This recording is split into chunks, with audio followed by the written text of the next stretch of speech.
Good evening, sir. Good evening. I am audible? Yes, sir. Okay, madam. Okay. Good evening, everybody. आज का session start करते हैं हम। और लास्ट सेशन में हमने आपको याद हो तो हमने मॉड्यूल्स डिस्कस किए थे, फंक्शंस पे हमने कुछ डिस्कशन किया था और लैम्डा फंक्शन देखा था, ठीक है। उसके अलावा हमने filter function, map function, how to pass a function inside another function, how to return a function from another function, ये सारी चीजें, इस तरह की चीजें हमने वहां पर देखी थी, ठीक है। तो आज हम हमारा लेक्चर स्टार्ट करेंगे और आज का जो डिस्कशन का टॉपिक है वो है exception handling. So we will be discussing exception handling today. मैं एक मिनट स्क्रीन शेयर कर रहा हूँ आपसे।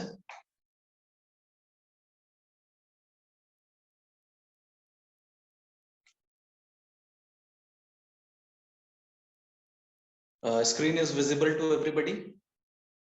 कोई इशू है तो रिपोर्ट कर सकते हैं। Yes sir, visible. Okay okay, तो हम बात कर रहे हैं कि एक्सेप्शन हैंडलिंग की जरूरत क्या है। सबसे पहले तो देखिए, जब भी आप प्रोग्राम किसी भी लैंग्वेज में बनाते हैं तो दो तरह की एरर्स आती हैं आपके प्रोग्राम में। एक होती है आपकी सिंटैक्टिकल एरर, जिसमें कि आपने सिंटैक्स में कुछ मिस्टेक करी है, जो प्रॉपर सिंटैक्स है, जो भी ग्रामर है लैंग्वेज का, वो आपने फॉलो नहीं किया है, ठीक है। और एक सेकंड टाइप की एरर होती है जो रन टाइम एरर्स में, जिनको हम काउंट करते हैं, जिसमें कि जैसे कोई लॉजिकल एरर हो गई, ठीक है। मतलब प्रोग्राम सिंटैक्टिकली आपका सेम है, फाइन है, ग्रामर जो आपने यूज की है आपके प्रोग्राम में, वो प्रॉपर ग्रामर आपने यूज की है, उसमें कोई मिस्टेक नहीं है, लेकिन there is some logical mistake, ठीक है। कहीं पे मान लीजिए इंटीजर पास करना है, वहां पे आपने कैरेक्टर पास कर दिया है, या कभी जैसे कोई अरिथमेटिक ऑपरेशन किया है, जैसे डिवाइड बाय जीरो एक कॉमन एग्जांपल है कि obviously divide by zero is not possible, तो ये एक लॉजिकल एरर हो गई, ठीक है। या कभी मान लीजिए कोई फाइल आप आपके प्रोग्राम में एक्सेस करना चाह रहे हैं और ये फाइल मान लीजिए अवेलेबल नहीं है फॉर एनी रीजन, है ना, कोई भी रीजन हो सकता है, इसका रीजन क्या है हम उसमें नहीं जा रहे, फॉर एनी रीजन वो फाइल, आपको प्रोग्राम रन करता है, वो फाइल उसको नहीं मिलती है, तो इस तरह की एरर्स जो है इनको आप रन टाइम एरर्स में प्लेस करते हैं, और इन एरर्स को हम एक्सेप्शंस भी कहते हैं, ठीक है। तो एक्सेप्शन का एक मैंने आपको ओवरव्यू दिया कि एक्सेप्शन क्या है। जैसे यहाँ पे आपको एक प्रोग्राम दिख रहा होगा अभी स्क्रीन पे, सबसे पहला जो सेल है, जो हाईलाइटेड सेल है अभी, तो यहाँ पे हमने एक प्रोग्राम लिया हुआ है, इसमें हमने कुछ नहीं किया है, x की वैल्यू 10 रखी है, और उसके बाद हमने कंडीशन चेक की है कि क्या x की वैल्यू 10 है, अगर 10 है तो प्लीज प्रिंट हेलो, ठीक है। लेकिन हमने यहाँ पे जो इफ का प्रॉपर सिंटैक्स है वो यूज नहीं किया है, तो देखिए यहाँ पे आपको एरर मिल रही है कि सिंटैक्स एरर, इनवैलिड सिंटैक्स। तो ये हो गई फर्स्ट टाइप की एरर जिसकी मैंने बात की, सिंटैक्टिकल एरर, या जो भी लैंग्वेज का ग्रामर है वो आपने प्रॉपरली फॉलो नहीं किया है, ठीक है। अब वहीं पे अब हम सेकंड सेल पे आते हैं, जो हाईलाइटेड सेल है, आप इसको देखें तो यहाँ पे हमने क्या किया है, हमने एक लाइन लिखी हुई प्रिंट 10 डिवाइड बाई 0, मतलब ये ऑपरेशन जो है 10 डिवाइड बाई 0, उसका जो भी रिजल्ट है हम इसको स्क्रीन पे प्रिंट करना चाहते हैं। और आपको पता है मतलब इसमें कोई सिंटैक्टिकल एरर नहीं है, क्योंकि हमने अभी जितने भी प्रीवियस सेशंस देखे हैं, वहाँ पे कई बार देखा है कि हम प्रिंट के अंदर एक्सप्रेशन, एक छोटा एक्सप्रेशन लिख सकते हैं, कोई इशू नहीं है उसमें, तो सब कुछ ठीक है। लेकिन प्रॉब्लम क्या है कि ये डिवाइड बाई 0 एक लॉजिकल एरर है, ठीक है। तो यहाँ पे क्या होगा, ये रन टाइम पे ये एरर मिलेगी आपको। देखिए यहाँ पे क्या हो रहा है, एक चीज और मैं आपको हाईलाइट करूँ, आपको लगेगा ये दोनों रन टाइम ही एरर तो हैं, क्योंकि यहाँ पे हम सेल के अंदर लिख रहे हैं, ठीक है, और जब हमने सेल के अंदर लिखा और उसको रन किया तो हमको ये एरर मिली, ठीक है। ऐसा नहीं है। आपने जैसे ये प्रोग्राम लिखा है तो अगर मान लीजिए आप कोई आईडी वगैरह यूज कर रहे हैं तो आपको ये पहले ही वहां पे एरर हाईलाइट हो जाएगी कि ये सिंटैक्ट की एरर है या प्रॉपर इंडेंटेशन की एरर है। ठीक है, ये जुपिटर जो नोटबुक हम यूज कर रहे हैं वहां पे ये आपको पूरा प्रोग्राम लिखा हुआ है। तो ये रन करने पे आपको एरर मिल रही है, तो इसका ये मतलब नहीं कि ये रन टाइम एरर। ये यहाँ पे मुझे जो इन्वायरमेंट यूज कर रहे हैं वहां पे ये ऐसा है। अदरवाइज आप कोई नॉर्मल आईडी, पाइथन के लिए बहुत सारे आईडी, कहीं भी आप ये प्रोग्राम लिखने की कोशिश करेंगे तो वहां पे आपको वो बताएगा कि दिस इज रॉन्ग सिंटैक्स या हाईलाइट करेगा उसको। ठीक है, और वहीं पे अगर आपने ये जो सेकंड सेल है जिसमें कि प्रिंट 10/0 लिखा है तो ये बिल्कुल फाइन वहां पे उसमें कोई आपको पॉइंट आउट नहीं किया जाएगा या हाईलाइट नहीं किया जाएगा कि this is any kind of error. बिल्कुल प्रॉपर रहेगा। और जैसे आप इसको रन करेंगे तो फिर आपको मिलेगा कि okay this is one exceptional condition कि आप एक इंटीजर वैल्यू को 0 से डिवाइड कर रहे हैं जो कि पॉसिबल लॉजिकली करेक्ट नहीं है। तो फिर ये आपको स्क्रीन पे एक यहाँ पे एरर मैसेज आएगा कि जिससे यहाँ पे एक मैसेज दिया हुआ है 0 डिवीजन एरर। क्लियर है? This is the 0 division error. ये कौन सी एरर आई है? 0 डिवीजन एरर। और यहाँ पे इसका थोड़ा सा एक्सप्लेनेशन भी दिया हुआ है कि डिवीजन बाय 0, आप इसको 0 से डिवाइड कर रहे हैं इसलिए ये आ रहा है। अदरवाइज आप यहाँ पे कुछ और वैल्यू कर दें, जैसे चेंज भी कर लेते हैं हम इसको तो पता चल जाएगा हमें। मान लीजिए 2 कर दिया हमने, अब इसको रन कर लेते हैं तो देखिए बिल्कुल करेक्ट रन कर रहा है। क्लियर है? सो इस तरह की जो एरर्स हैं इनको हम कहते हैं रन टाइम एरर्स। ये रन टाइम पे पता चलती है। जैसे यहाँ पे एक और आप देखिए नीचे हमने थर्ड सेल जो है यहाँ पे हमने एक स्टेटमेंट लिखा हुआ है प्रिंट 10 और इसको हम 10 को डिवाइड कर रहे हैं फ्रॉम अ स्ट्रिंग वैल्यू, है ना। 10 लिखा हुआ है वहां पे 10 जो कि एक स्ट्रिंग है। ठीक है, और इंटीजर को आप डिवाइड कर रहे हैं स्ट्रिंग से। क्लियर है? तो जब आपने इसको रन किया तो देखिए आपको क्या मिला? Type error. क्लियर है? तो आपको यहाँ पे इसका एक्सप्लेनेशन भी दे रहे हैं ये कि unsupported operand types for division operation. ठीक है, डिवीजन ऑपरेशन के लिए आपको आइदर जो सुटेबल डेटा टाइप्स हैं, जैसे आप चाहें तो इंटीजर को फ्लोट से कर दें या दोनों वैल्यू इंटीजर हो या दोनों वैल्यू फ्लोट हो, तो इस ये इन काइंड ऑफ वैल्यूज में ये ऑपरेशन एप्लीकेबल है। लेकिन अगर आप इंट को स्ट्रिंग से डिवाइड करना चाहेंगे तो यहाँ पे ये पॉसिबल नहीं है, ये लॉजिकली इनकरेक्ट है। ठीक है, तो इसलिए यहाँ पे आपको एक रन टाइम एरर मिल रही है जिसका नाम है टाइप है। क्लियर है? अब यहाँ पे बात आती है कि भाई ये तो हो गई एक्सेप्शन, ये चीज ये है एक्सेप्शन। अब हम इसकी बात करते हैं कि एक्सेप्शन से प्रॉब्लम क्या है। देखिए एक्सेप्शन से प्रॉब्लम ये है कि आपका जो नॉर्मल फ्लो है प्रोग्राम का, ठीक है, वो पूरा डिस्टर्ब हो जा रहा है। ठीक है, यहाँ पे जो भी आपका प्रोग्राम था वो प्रॉपर जो भी सीक्वेंस था, खैर यहाँ पे तो प्रोग्राम लिया ही नहीं था हमने, हमारा एक स्टेटमेंट ही था, लेकिन ये एग्जीक्यूट नहीं हुआ प्रॉपर और यहाँ पे एक हमको एक एरर मिली। मान लीजिए कोई बड़ा सा प्रोग्राम होता उसके अंदर ये लाइन लिखी होती है ना, तो पूरा प्रोग्राम जो भी उसका फ्लो रहता, जो भी लॉजिक हमने बिल्ड किया उसके ऊपर, वो पूरा प्रोग्राम एंड प्रॉपरली रन नहीं करता और आपको यहाँ पे एक एक्सेप्शन मिल जाता। क्लियर? तो यहाँ पे ये एक्सेप्शन से हो क्या रहा है, प्रोग्राम का फ्लो आपका डिस्टर्ब हो रहा है। और जहाँ पे एक्सेप्शन हैंडलिंग में हम चाहते क्या है कि अगर कभी कोई इस तरह की सिचुएशन अराइज करती है तो प्रॉब्लम इस तरह से एब्रप्टली एंड ना हो, वो एक प्रॉपर मैसेज दे या जो भी आप एक्टिविटी करना चाह रहे हैं। अभी तो फिलहाल के लिए हम मैसेज की बात कर रहे हैं, लेकिन ऐसा नहीं है कि सिर्फ मैसेज ही चाहिए। एक प्रॉपर मैसेज स्क्रीन पे मिल जाए, जैसे कि ये आपने ये जो भी आपको स्क्रीन पे दिख रही है एरर, मान लीजिए आपने कोई बड़ा सा प्रोग्राम लिखा है, उसको रन किया और आपने ये स्क्रीन पे एरर आई, तो जरूरी नहीं है कि आप इसको समझ पाए। ठीक है, या मान लीजिए आप नहीं यूज कर रहे, कोई और यूज कर रहा है आपका प्रोग्राम। ठीक है, मान लीजिए आपने एक प्रोग्राम, कैलकुलेटर का प्रोग्राम डेवलप करके दे दिया किसी को और वो पर्सन यूज कर रहा है उस कैलकुलेटर का प्रोग्राम में, और उसने एक बार ऐसे 10/0 कर दिया। तो अब उसको कुछ पता ही नहीं आया, समझ में नहीं आया कि ऐसी एरर आ गई वहां पर, तो अब वो क्या करेगा, उसको तो कुछ समझ में नहीं आएगा, तो वो तो कहेगा कि ये प्रोग्रामिंग इम्प्रॉपर है या इसमें क्या करना है, वो किसी से कंसल्ट करेगा, उसे नहीं पता कि क्या दिक्कत हुई इस प्रोग्राम में।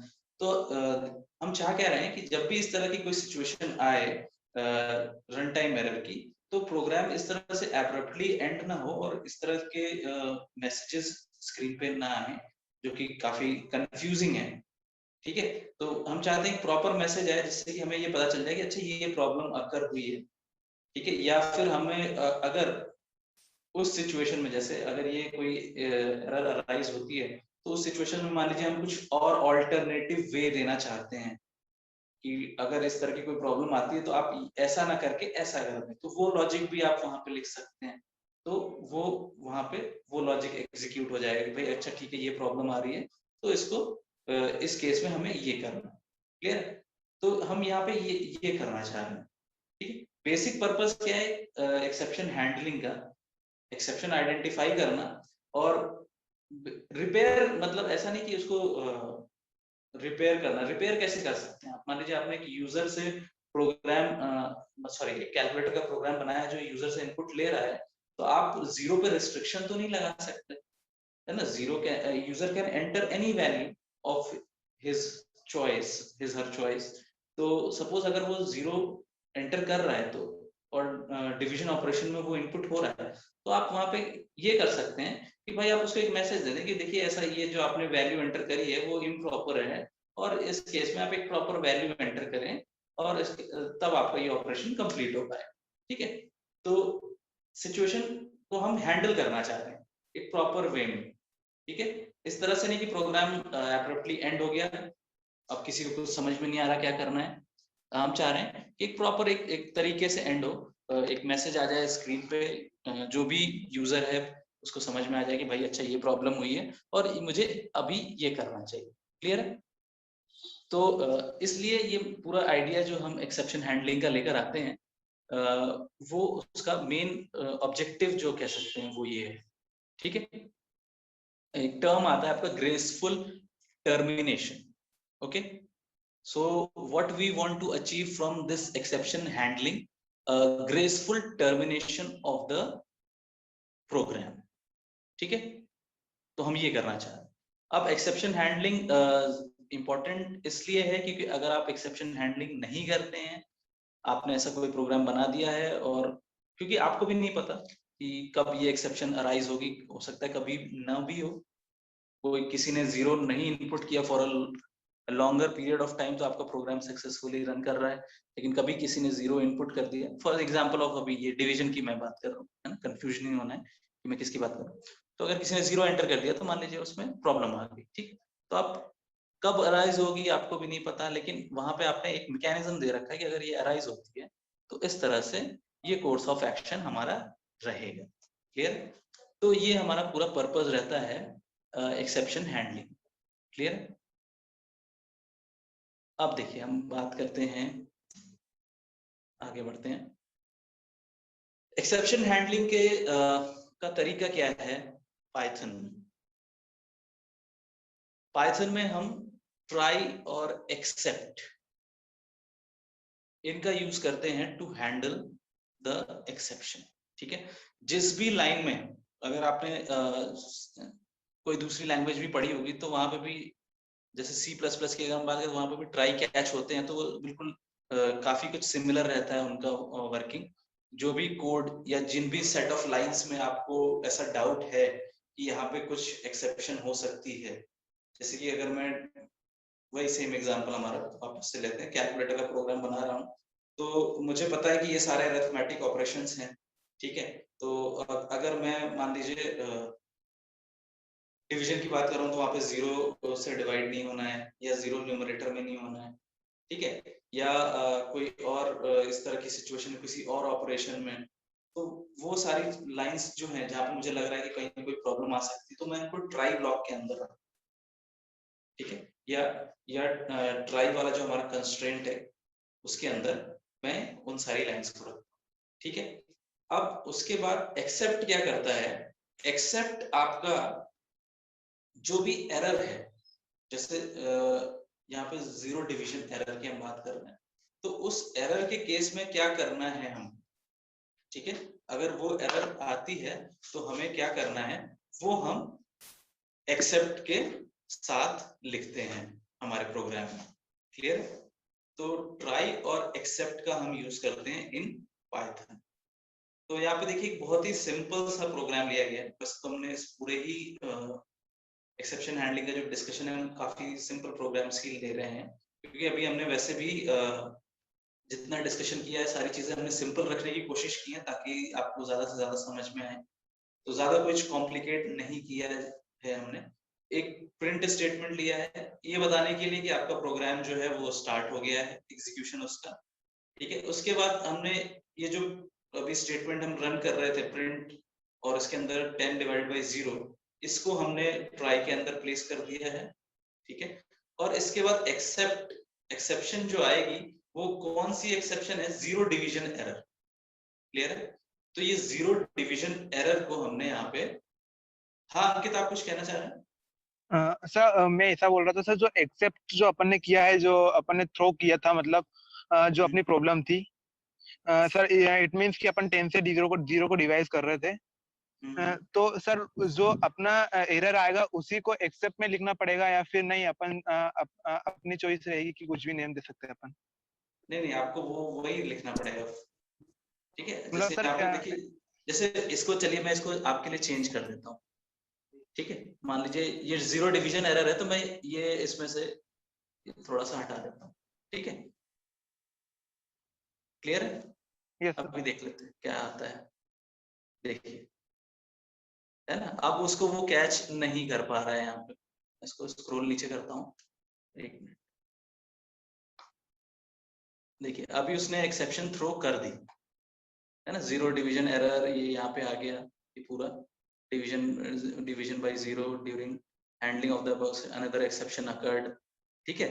तो यहाँ पे आपको जो एक्सेप्शन आ रही है उसी का नाम आपको यहाँ पे देना है। Clear? Okay sir, okay sir, thank you sir. तो अब इसको वापस से मैं इसको ठीक कर देता हूँ, एरर। अब देखिए, ठीक है, अभी प्रॉपर हो गई। यस तो सर। आपको वहां पे जो भी नाम है उस एक्सेप्शन का वो वहां पे लिखना है, ठीक है। अब इसके बाद आपने कुछ नहीं किया है, इस एक्सेप्ट के अंदर एक और आपने स्टेटमेंट दे दिया है कि ये जो भी एक्सेप्शन है उसको हैंडल कर लिया गया, दैट्स इट, ठीक है। और एंड प्रिंट कर दिया है हमने कि द प्रोग्राम हैज एंडेड।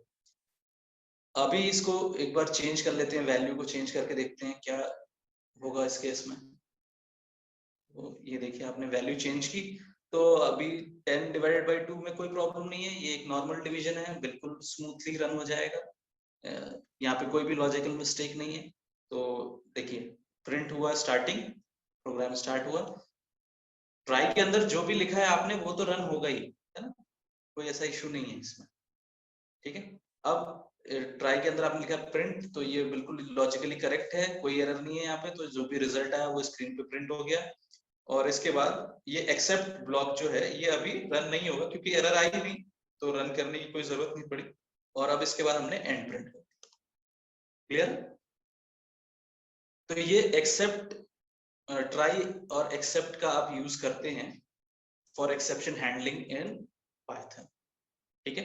अब यहाँ पे देखिए जो एक्सेप्शन आ रही है इसको आप यहाँ पे एज मैसेज भी प्रिंट कर सकते हैं, ठीक है।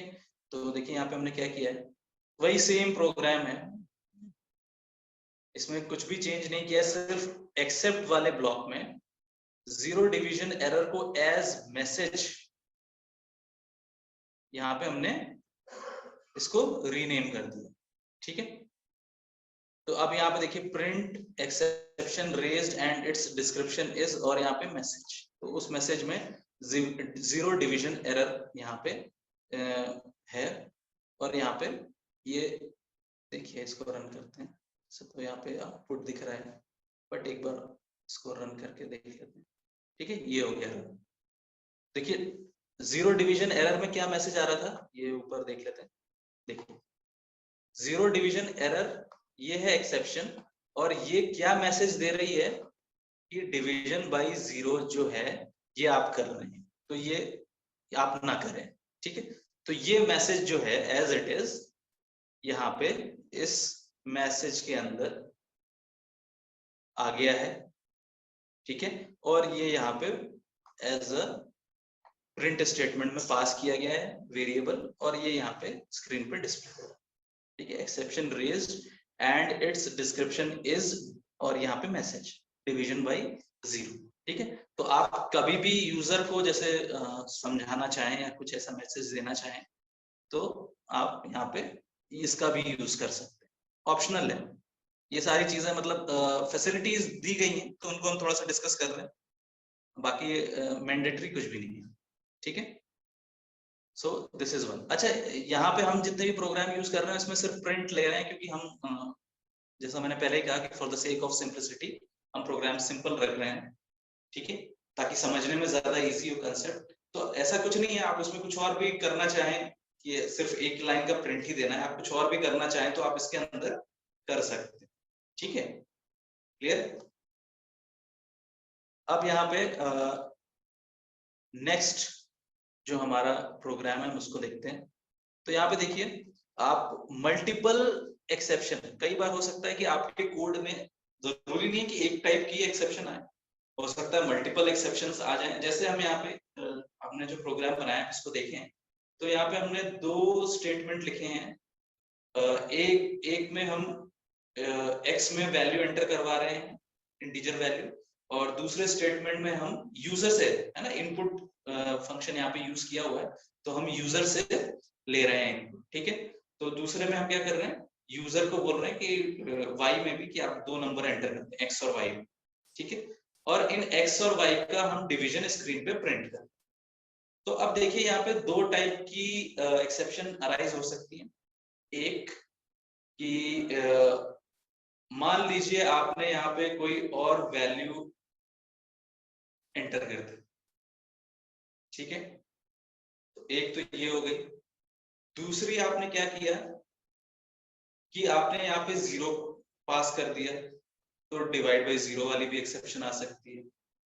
ठीक है, तो ये दो एक्सेप्शन आ सकती हैं। तो इन दोनों के लिए हमने, अच्छा, ये जो नाम है, ये वैल्यू एरर, ये एक्सेप्शन का नाम है अगर मिसमैच हो जाए वैल्यू में।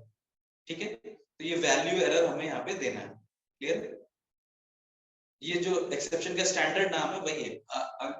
मैं एक थोड़ा सा आपको हिंट करना चाहूंगा, क्योंकि ऑब्वियसली हम ज्यादा स्कूप्स के कंसेप्ट जो उनमें नहीं जा रहे हैं। तो एक्सेप्शन में देखिए, ये एक्सेप्शन जो है ना, ये इनकी भी क्लासेस रहती हैं और हर एक एक्सेप्शन उसका एक ऑब्जेक्ट रहता है। ठीक है, अगर जिनको पता है तो जो समझते हैं क्लास और ऑब्जेक्ट, तो उनके लिए है ये। ठीक है, तो ये एक्सेप्शंस का पूरा वहां पे एक हायरार्की बनता है कि कौन सा एक्सेप्शन किस क्लास से निकल कर आ रही है। तो ऐसा एक पूरा बड़ा सा चार्ट भी रहता है। तो आप इसको चाहेंगे तो कहीं भी किसी बुक में, पाइथन की बुक में या नेट पे भी सर्च करेंगे तो आपको वो चार्ट मिल जाएगा। तो आप एक बार उसको देख लीजिएगा, तो आपको वहां पे पता चल जाएगा कि कहाँ क्या क्या एक्सेप्शंस हैं और उनकी क्या क्या डिफरेंट क्लासेस हैं और उनका आपस में क्या हायरार्किकल स्ट्रक्चर है। तो वो एक बार आप देख लीजिएगा तो आपको थोड़ा और क्लियर हो जाएंगी चीजें। ठीक है, कि किस तरह से चल रहा है। और वापस आते हैं हम अपने प्रोग्राम पे। तो अब इस प्रोग्राम को हम एक बार रन करते हैं। तो देखिए, फर्स्ट नंबर हमने दिया, मान लीजिए हमने दिया है 100, और सेकंड नंबर हमने दे दिया है, मान लीजिए 0 ही दे देते हैं। तो एक बार दे दिया 0, तो ये आ गई वो डिवाइड बाई 0 वाली एरर रन। ठीक है, अब एक बार और रन करते हैं। तो एक बार हमने दे दिया मान लीजिए 40, और सेकंड पे हम दे देते हैं मान लीजिए ई, है ना, एक कैरेक्टर दे दिया मैंने यहाँ पे, इंटीजर वैल्यू देने की बजाय मैंने एक कैरेक्टर दे दिया। ठीक है, तो यहाँ पे क्या हो गया कि भाई देखिए, ये आप कहेंगे कि सर आगे इंट लगा हुआ है। क्लियर, तो आपको पता होगा कि इंट इंट तो ठीक है, लेकिन जो ये कैरेक्टर है जो मैंने कैरेक्टर एंटर किया है इसके करस्पॉन्डिंग कुछ आस्की वैल्यू होगी, और मान लीजिए इंट से वो आस्की वैल्यू रीड हो जाएगी, लेकिन जब उसको इंटरप्रेट करेंगे आप तो बात तो वही आएगी ई, है ना। तो वहां पे ये प्रॉब्लम है। क्लियर है। तो यहाँ पे देखिए कि एक आपने कहा, उसने कहा कि भाई एक तो आपने 40 बताया था मेरे को एक इंटीजर वैल्यू, और अभी आपने एक ई बता दिया, तो ये गलत है। आप प्लीज इंट वैल्यूज ही मेरे को मैसेज करें। ठीक है, एक बार और रन कर लेते हैं, एक बार सब कुछ ठीक रहेगा। सॉरी, नीचे का प्रोग्राम हो गया ये। अगर सब कुछ ठीक रहता है, एक मिनट, कौन सा प्रोग्राम है ये वाला, तो एक मिनट, क्लियर आउटपुट,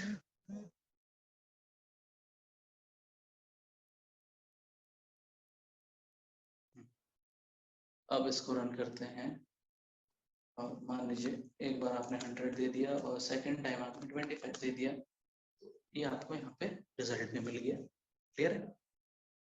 तो एक पर्टिकुलर सेट ऑफ लाइंस का जो आपका कोड है उसमें मल्टीपल एक्सेप्शंस भी अराइज हो सकती हैं।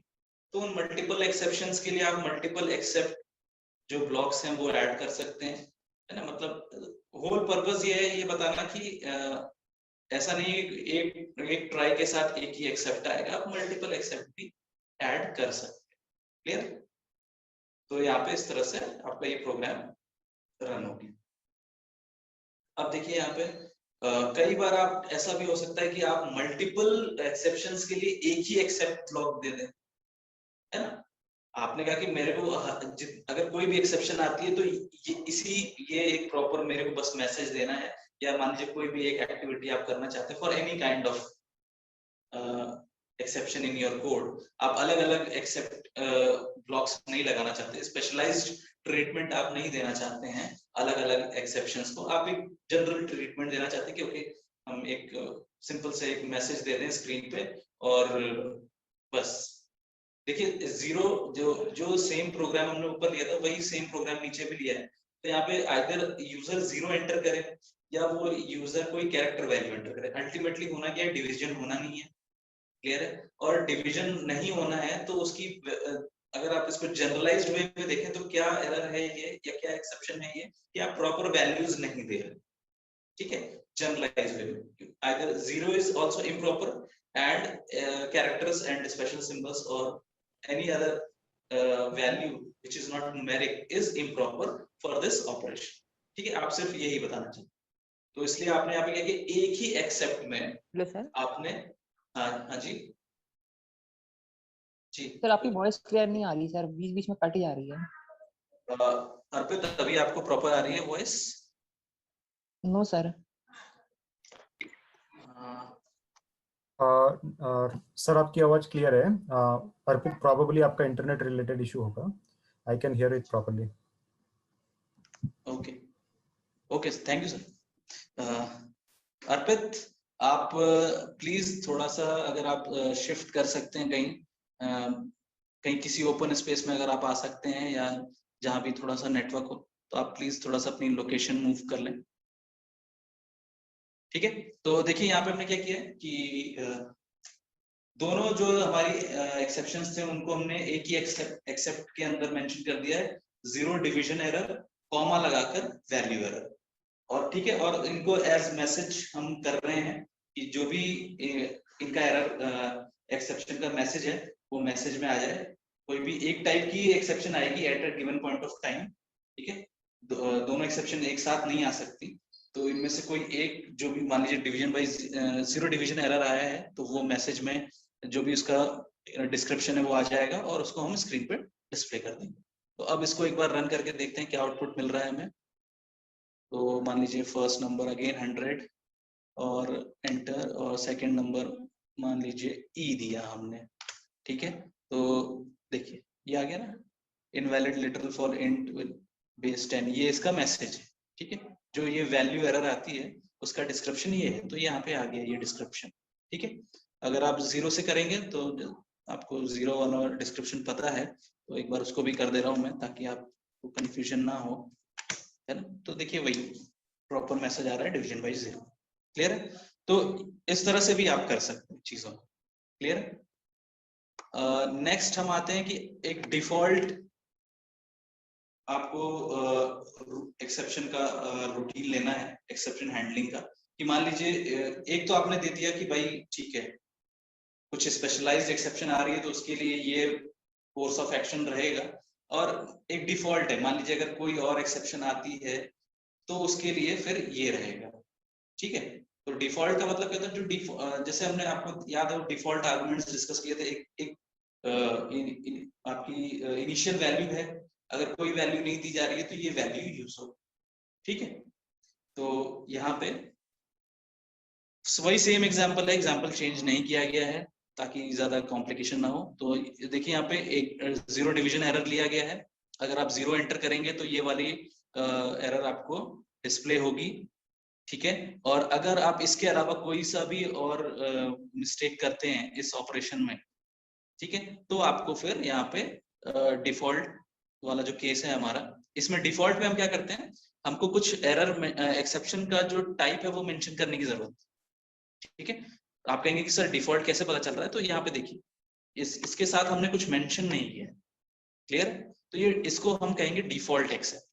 मतलब ये जनरलाइज्ड एक एक्सेप्शन हैंडलिंग मैकेनिज्म है, जो अगर आपके प्रोग्राम में कोई भी एरर आती है, ठीक है, और अगर उसके लिए वो चेक करती है। देखिए होता क्या है कि आप ट्राई के अंदर जो भी स्टेटमेंट लिखते हैं पहले वो एग्जीक्यूट होते हैं, और फॉर एनी रीजन कोई एरर या रन टाइम एरर जनरेट होती है। ठीक है, तो जब वो रन टाइम एरर जनरेट होती है तो फिर जो इंटरप्रेटर है वो सर्च करता है कि भाई इससे रिलेटेड कोई एक्सेप्ट ब्लॉक है क्या, जहां पे ये एरर जो है वो उसका डिस्क्रिप्शन हो कि इस एरर के केस में क्या करना है। अगर मिल गया तो वो एग्जीक्यूट कर देगा उसको, अगर नहीं मिला तो फिर ये डिफॉल्ट वाला जो हमारा केस है, या सॉरी जो डिफॉल्ट वाला जो एक्सेप्ट ब्लॉक है ये एग्जीक्यूट।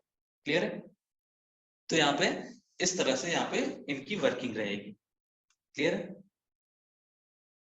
और यहाँ पे देखिए नेक्स्ट प्रोग्राम ये है, डिफॉल्ट को आपको लास्ट में ही ऐड करना है ना।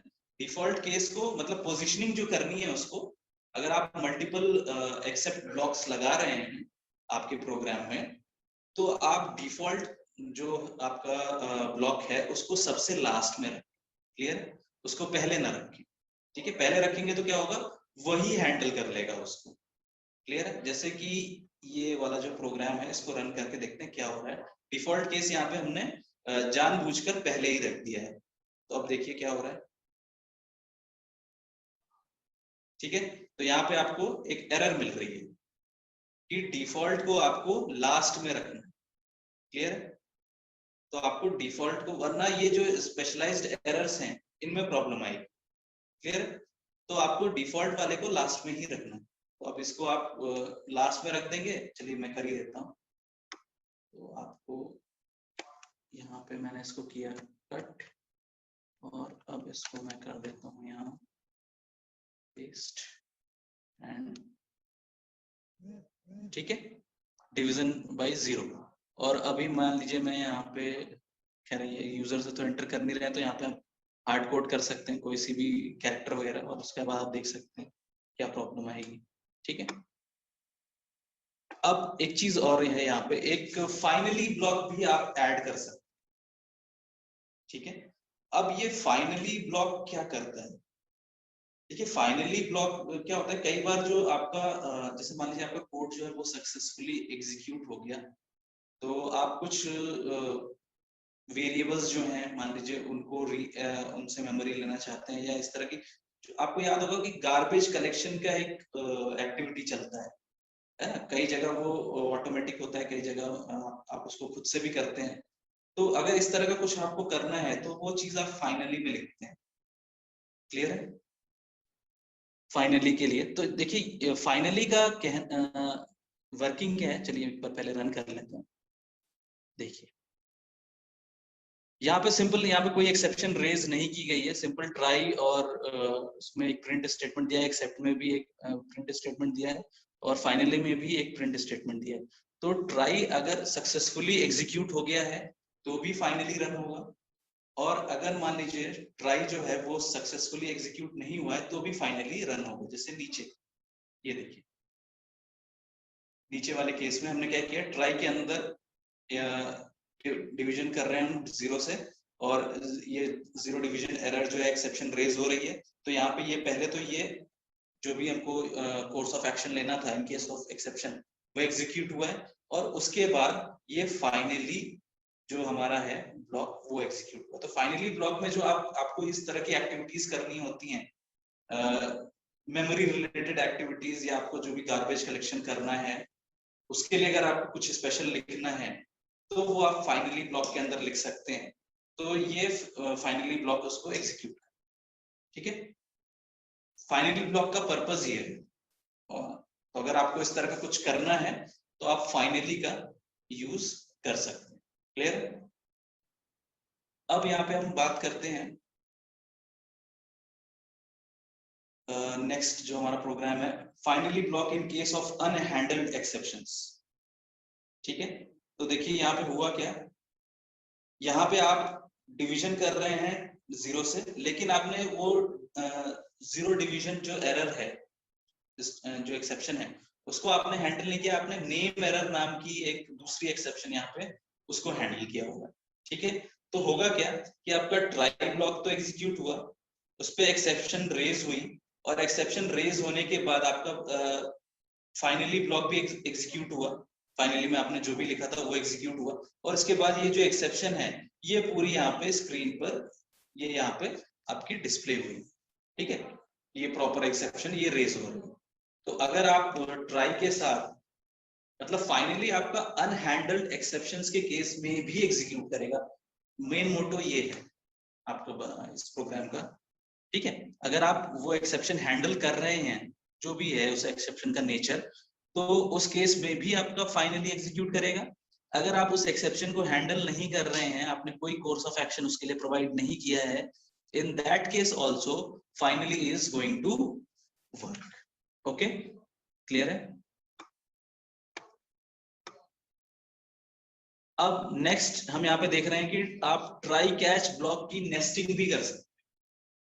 ठीक है, सिर्फ ऐसा नहीं है कि आप एक ट्राई के साथ मल्टीपल एक्सेप्ट यूज कर सकते हैं या उसके साथ आप फाइनली यूज कर सकते हैं, आप इनकी नेस्टिंग भी कर सकते हैं एज पर योर रिक्वायरमेंट। जैसे कि इसीलिए मैंने आपसे कहा था कि वो आप टेबल अगर आप कभी देखें, क्योंकि हम उसमें डिटेल में नहीं जाएंगे, तो वो अगर आप वो एक्सेप्शंस का जो टेबल मैंने बोला है क्लासेस का, तो वो आप देख सकते हैं कि जैसे एक क्लास है उसके अंदर कुछ और स्पेशलाइज्ड एक्सेप्शंस हैं। तो अगर इस क्लास की एक्सेप्शन रेज होती है तो पहले ये ट्राई ये एक्सेप्ट के अंदर है, और इसके बाद फिर और अगर इसके अंदर नेस्टिंग करनी है कि इसके अंदर और स्पेशलाइज्ड ये जो है उसको कैच करना है, तो फिर वहां पे भी आप उसको कर सकते हैं। मतलब इस तरह से नेस्टिंग आप करके इसको प्रॉपरली जो भी आपको वहां पे लॉजिकल ऑर्डर फॉर्म करना है वो आप लॉजिकल ऑर्डर फॉर्म कर सकते हैं। मुर्तजा आप कुछ कह रहे हैं? यस सर मैं ये कह रहा हूँ सर, ये ट्राई में जब हम सर किसी फंक्शन को कर रहे हैं, जैसे 10/2 किया सर हमने, तो सर ये एक्सेप्ट फंक्शन जो होगा सर वो रन नहीं होगा। तो सर ये फाइनली जो हमने फाइनली के अंदर जो प्रिंट लिखा हुआ है सर, इसको सर अगर बिना फाइनली के ही प्रिंट लिखा जाए तो सर उसमें और ये फाइनली लिखने में क्या डिफरेंस है सर? ये इस प्रोग्राम की बात कर रहे हैं आप? हाँ सर, किसी भी प्रोग्राम की सर मैं जनरल बात कर रहा हूँ सर। ये बिना फाइनली के सर प्रिंट में लिखना है। हाँ, एक बार आप बोल लीजिए। सर मैं ये बोल रहा हूँ कि फाइनली लिखने की सर मतलब रिक्वायरमेंट क्या है सर? जब हमारा प्रोग्राम में सर एक्सेप्शन आ रहा है तो भी सर जो हमारा ये प्रिंट है, आखिरी वाला प्रिंट, ये एग्जीक्यूट हो रहा है सर। अगर हमारा प्रोग्राम सक्सेसफुल रन हो रहा है सर तो भी एग्जीक्यूट हो रहा है। तो सर फाइनली लिखने की सर रिक्वायरमेंट क्यों पड़ी सर, मैं ये पूछना चाहता हूँ। रिक्वायरमेंट इसलिए पड़ी, वही मैंने आपको बताया था। आप इसको ऐसा मत समझिए कि हमने फाइनली को यूज किया है प्रिंट करने के लिए। देखिए, मैंने आपको पहले भी बताया कि हमारे जो प्रोग्राम्स रहते हैं वो कंसेप्ट्स का डेमोन्स्ट्रेशन करने के लिए रहते हैं। तो आप बिल्कुल उनको इस तरह से ले लें कि हम इसमें एक प्रिंट ही तो यूज कर रहे हैं, तो प्रिंट तो हम नॉर्मली भी कर सकते हैं। ठीक है, यहाँ पे सिर्फ ये बताया जा रहा है कि ये ब्लॉक वर्क करेगा in every situation, that's it. सिर्फ ये डेमोन्स्ट्रेट किया जा रहा है। ठीक है, और जहां तक रहा कि फाइनली ब्लॉक हमें क्यों यूज करना है, तो फाइनली के लिए मैंने आपको बताया कि कई बार हमें क्या करना पड़ता है कि कुछ जो भी गार्बेज कलेक्शन एक्टिविटीज हैं, ठीक है, तो उनके लिए हमको फाइनली का यहाँ पे यूज करना रहता है। क्लियर है? क्यों? क्योंकि देखिए ऐसा नहीं कि मैंडेटरी है, पहली चीज मैंडेटरी नहीं है, आप इसको ऐसा नहीं समझें कि हमें हर बार फाइनली लगाना है। ये एक फैसिलिटी दी गई है आपको कि अगर आपको कुछ ऐसा कोड लिखना है, ठीक है, जो हर केस में इसके साथ रन करे, ठीक है, क्लीन अप कोड कहते हैं इसको। बेसिकली फाइनली का पर्पस क्या है कि जो आपका क्लीन अप कोड है ना, जिसमें आप रिसोर्स डी एलोकेशन कर रहे हैं, या जो कोई रिसोर्स आपने ड्यूरिंग द प्रोग्राम ऑक्यूपाई किए हैं, वो रिसोर्सेज आप रिलीज करना चाह रहे हैं, तो उनके लिए जो कोड लिखना है, ठीक है, मान लीजिए सपोज आपने कोई फाइल ही ओपन कर रखी है, उस फाइल को आप क्लोज करना चाहते हैं कि भले ही एक्सेप्शन अराइज हो तो भी वो फाइल क्लोज हो जाए, और एक्सेप्शन अगर नहीं अराइज होती है तो भी हमारा प्रोग्राम जो कोड है वो सक्सेसफुली कंप्लीट हो गया, तो भी वो फाइल क्लोज हो जाए, है ना। एक एग्जांपल लिया अभी, फाइल क्लोजिंग, फाइल प्रोसेसिंग किस तरह से करनी है उसके सिंटैक्स में अभी हम नहीं जा रहे हैं, वो हमने डिस्कस भी नहीं किया है, ठीक है। तो ये एक एग्जांपल है। तो अगर आप इस तरह की कोई एक्टिविटी करना चाह रहे हैं तो आप उसको फाइनली में लिखते हैं। देखिए प्रॉब्लम ये है कि अगर आपने एक्सेप्ट के अंदर कुछ भी लिखा हुआ है, ठीक है, तो कई बार ऐसा होता है कि एक्सेप्ट के अंदर कुछ चीजें मतलब सारी की सारी लाइंस एग्जीक्यूट होंगी या नहीं होंगी, ये कोई गारंटी नहीं है ट्राई के अंदर और एक्सेप्ट के अंदर, ठीक है। हमारा जो प्रोग्राम हमने बनाया है वो बहुत ही सिंपल नेचर का है, तो इसलिए वो एग्जीक्यूट हो जाता है, ठीक है। हाँ अमित, आप कुछ कह रहे हैं? सर सेम क्वेश्चन जो मुर्तजा ने बोला सर, अगर फाइनली एग्जीक्यूट कर रहे हैं तो पर अगर प्रिंट अपन ग्लोबली लिखते हैं बाहर एकदम, you know, out of that execute expect code के अंदर एकदम बाहर ग्लोबली आई एम टेलिंग, तो what is the sense of this finally? अगर अपन को फाइनली प्रिंट करवाना है तो बाहर ग्लोबली लिख दो उसको कोड, फाइनली यूज क्यों करना है एज अमित अमित अमित देखिए, आपको और मुर्तजा को मैंने वही बात कही कि आप सिर्फ इसको प्रिंट से रिलेट नहीं किया। अभी मैंने एक एग्जांपल लिया ना कि मान लीजिए आपने कोई कोड लिखा है, it is doing any kind of processing on a file, ठीक है, वो फाइल को ओपन कर रहा है और फाइल को वो प्रोसेस कर रहा है, और आपको लग रहा है कि इस सेट ऑफ लाइंस के अंदर कोई दिक्कत आ सकती है फॉर एनी, जो भी बहुत सारी एक्सेप्शंस हैं उनमें से कोई एक्सेप्शन आ सकता है, ठीक है। तो अगर मान लीजिए आपने इसके लिए आपने एक्सेप्शन के लिए तो कोड लिख दिया, ठीक है, लेकिन यहाँ पे दो सिचुएशंस हैं, मतलब एक जो कंस्ट्रेंट ये है कि ट्राई और एक्सेप्ट जो है हमारा, अभी जो हमने प्रोग्राम लिखा है वो काफी सिंपल इन नेचर है, तो वो तो रन कर जाएगा। और आप जो कह रहे हैं कि प्रिंट हम कहीं भी लिख दें तो वो रन कर जाएगा, वो प्रिंट से आप उसको रिलेट ही ना करें। जैसे ये फाइल है, अब इस फाइल को क्लोज करना है, आप ये चाहते हैं कि एक्सेप्शन रेज हुई है, अगर वो हैंडल हो गई है तो भी फाइल क्लोज हो, अगर वो फॉर एनी केस हैंडल नहीं हो पा रही है तो भी फाइल क्लोज हो, ठीक है। हम फाइल को ओपन नहीं छोड़ना चाह रहे, जो भी फाइल को हम प्रोसेस कर रहे हैं, ठीक है। तो अब इसके लिए आप कह सकते हैं कि हम एक्सेप्ट में कोड लिख दें, ट्राई में एक्सेप्ट के अंदर लिख दें, या डिफॉल्ट केस डाल दें, तो वहां पे इश्यू ये रहता है कि श्योरिटी नहीं रहती है, ठीक है। आप लिख सकते हैं वहां पे, लेकिन श्योरिटी नहीं है कि वो एग्जीक्यूट होगा या नहीं, ठीक है। आप अगर जब आप काफी प्रोग्रामिंग करेंगे और मल्टीपल केसेस लेंगे अलग अलग एक्सेप्शंस के और अलग अलग कोड में, और आप उनको रन करेंगे तो कई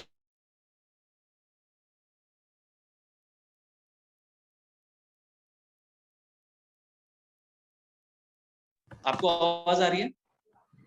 अभी थोड़ी देर पहले नहीं आ रही थी, अब आ रही है। हाँ, तो हाँ अभी आ रही है। तो मैं ये कह रहा हूँ कि अगर मान लीजिए आपने एक्सेप्ट के अंदर वो कोड लिख दिया है फाइल को क्लोज करने का, तो इशू ये है कि श्योरिटी नहीं है, सिर्फ कभी वो रन कर भी जाएगा और फाइल क्लोज हो जाएगी, कई बार नहीं भी हो सकता है, श्योरिटी नहीं है, ठीक है। तो इस चीज को हम इंश्योर करने के लिए कि 100% श्योरिटी हो कि जो फाइल मैंने ओपन करी थी to do this logical processing, वो फाइल क्लोज हो, तो फिर वो उसके लिए मैं फाइनली ब्लॉक लेकर आता हूँ, और फिर फाइनली ब्लॉक के अंदर मैं वो सेट ऑफ लाइंस का कोड लिख सकता हूँ, ठीक है। तो बेसिकली पर्पस क्या है कि क्लीन अप कोड, एक टर्म जो मैं आपको दे रहा हूँ कि क्लीन अप कोड जो है वो हम फाइनली ब्लॉक के अंदर लिखते हैं। जो भी रिसोर्सेज आपने ऑक्यूपाई किए हुए हैं during the execution of the program, अगर उनसे रिलेटेड कुछ प्रोसेसिंग आपको करनी है, उनको आप डी एलोकेट करना चाहते हैं, ठीक है, तो उसके लिए जो कोड है वो फिर आप जाकर इस फाइनली ब्लॉक में लिख दें। क्लियर है? अभी मेरा पॉइंट क्लियर है? Yes sir. ओके, ठीक है, तो आगे बढ़ते हैं। तो ये सारी चीजें हमने देख ली, फाइनली ब्लॉक किस तरह से चलेगा। अब नेस्टिंग हम देख रहे थे, तो यहाँ पे देखिए नेस्टिंग की गई है, एक ट्राई है, उसके अंदर एक और ट्राई लगाया गया है, ठीक है। फिर उसके बाद अच्छा ये ट्राई कैच जो है ये इस ट्राई के अंदर है, सॉरी ये ट्राई कैच और फाइनली ये तीनों ही ये आउटर वाले जो ट्राई है इसके अंदर है, ठीक है। और इसके बाद ये जो आउटर वाला ट्राई है उसका एक्सेप्ट यहाँ पे लिखा हुआ है, आउटर एक्सेप्ट ब्लॉक और आउटर फाइनली। क्लियर है?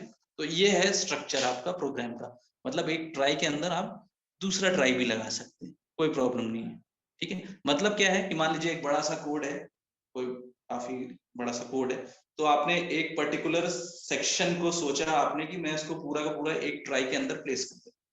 लेटर ऑन आपने रियलाइज किया कि ओके ठीक है, ये जो 100 लाइंस थी जिनको मैं एक ट्राई के अंदर प्लेस कर रहा था, तो इसमें से ये जो 50 लाइंस हैं इनमें ये वाली स्पेशलाइज्ड एक्सेप्शन भी आ सकती, तो इसके लिए मैंने एक और ट्राई, उसी ट्राई के अंदर एक और ट्राई ऐड कर। क्लियर?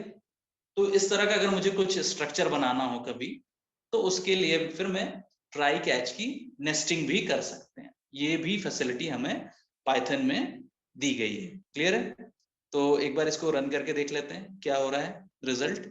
तो देखिए ये अभी आउटर ट्राई रन कर रहा है, आउटर ट्राई ब्लॉक, फिर इसके अंदर इनर ट्राई ब्लॉक। अब ये एक्सेप्शन रेज हो गई है, ऑब्वियसली 10 को हमने 0 से डिवाइड किया है तो ये एक्सेप्शन रेज हो गई।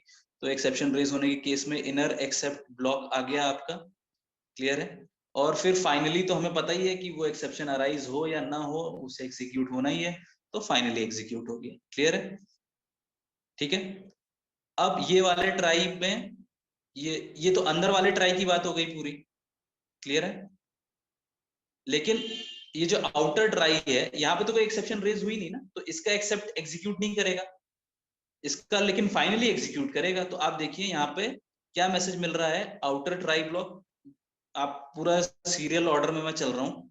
सबसे पहले आपको मिल रहा है आउटर ट्राई ब्लॉक, फिर नेक्स्ट इनर ट्राई के अंदर क्या मिल रहा है, इनर ट्राई ब्लॉक, फिर आपको एक्सेप्ट, ऑब्वियसली इनर ट्राई का जो एक्सेप्ट है वो भी एग्जीक्यूट हो रहा है तो इनर एक्सेप्ट ब्लॉक, और फाइनली भी एग्जीक्यूट होना ही है तो इसलिए inner finally block.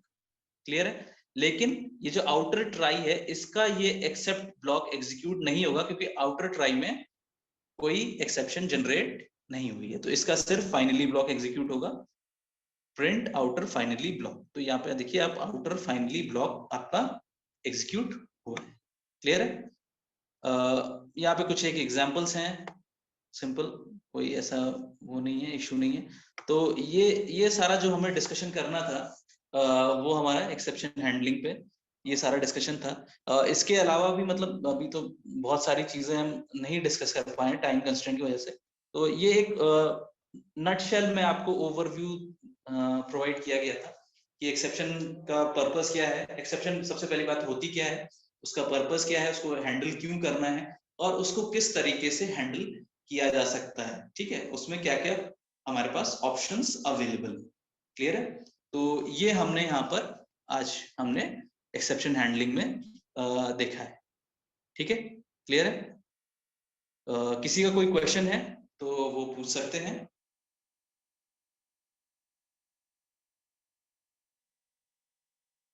Murtaza? Sir हम फाइनली के अंदर सर पेरीमीटर पास कर सकते हैं कोई सा भी सर?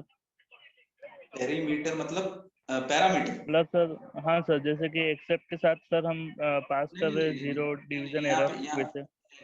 यहाँ पे कोई पैरामीटर आपने नहीं पास करना है। आपने सिंपल जो कोड लिखना है, जो भी सेट ऑफ लाइंस का लॉजिक आपको लिखना है वो आप लिख सकते हैं, पैरामीटर कोई पास नहीं। ओके। ठीक है, ओके। और किसी का कोई question?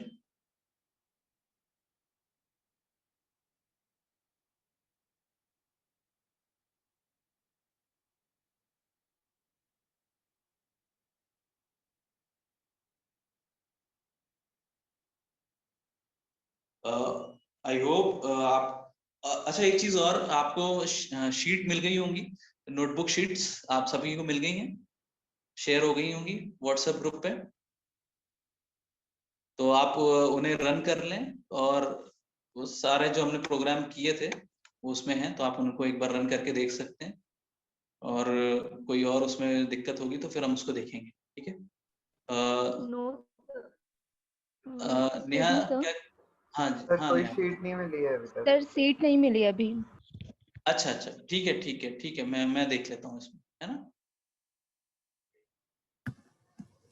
So sheet as in Python notebook आप लोगों को मिलेगी, and that will be circulated over WhatsApp or maybe by email. So that is something Mr.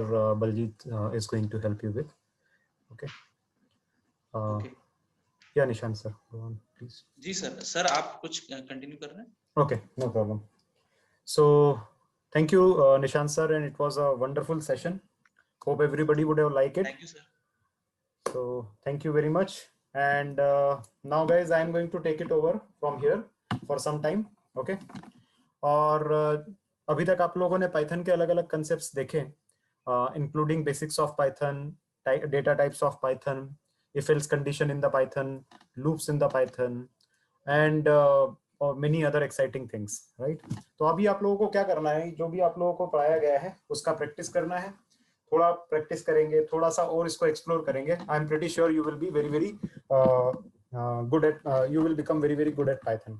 Python की जर्नी हमारी यहाँ रुकने वाली नहीं है, we are going to continue with the Python, and I am going to pick up few more concepts which are little more industry oriented, little more advanced, and sometime used in very very critical projects. Okay, so I will pick up a few more concepts, and then we are going to start with artificial intelligence stuff or machine learning stuff, including few algorithms. So इसके बाद मैं थोड़े algorithms वगैरह भी run करके दिखाऊंगा आप लोगों को, पहले उनका बेसिक्स बताऊंगा, क्या होते हैं, क्यों होते हैं, किस लिए होते हैं, कैसे बिजनेस में यूज होता है और उसको कैसे अप्लाई करते हैं।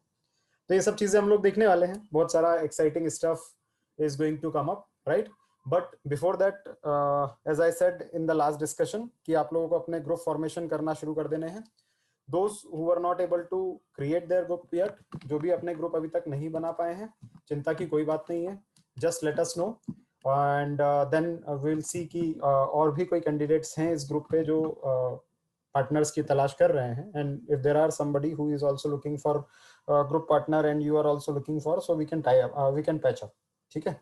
तो उससे आप लोगों का काम हो जाएगा, but important is you should develop a project because it's a golden chance, golden opportunity, कि जिसके अंदर आप लोगों को कुछ अच्छे प्रोजेक्ट्स पे काम करने का मौका मिल रहा है, and that project is something, अभी तो आप लोग इंटर्नशिप प्रोजेक्ट की तरह शो कर ही रहे हैं, but at the same time if you scale it up, if you work very well on that, उसमें थोड़ा और कंपोनेंट्स ऐड करते हैं, सो you can kind of create similar project or maybe use same project with the scale up version of it into the final project as well. So it's a very good chance to have a industry exposure.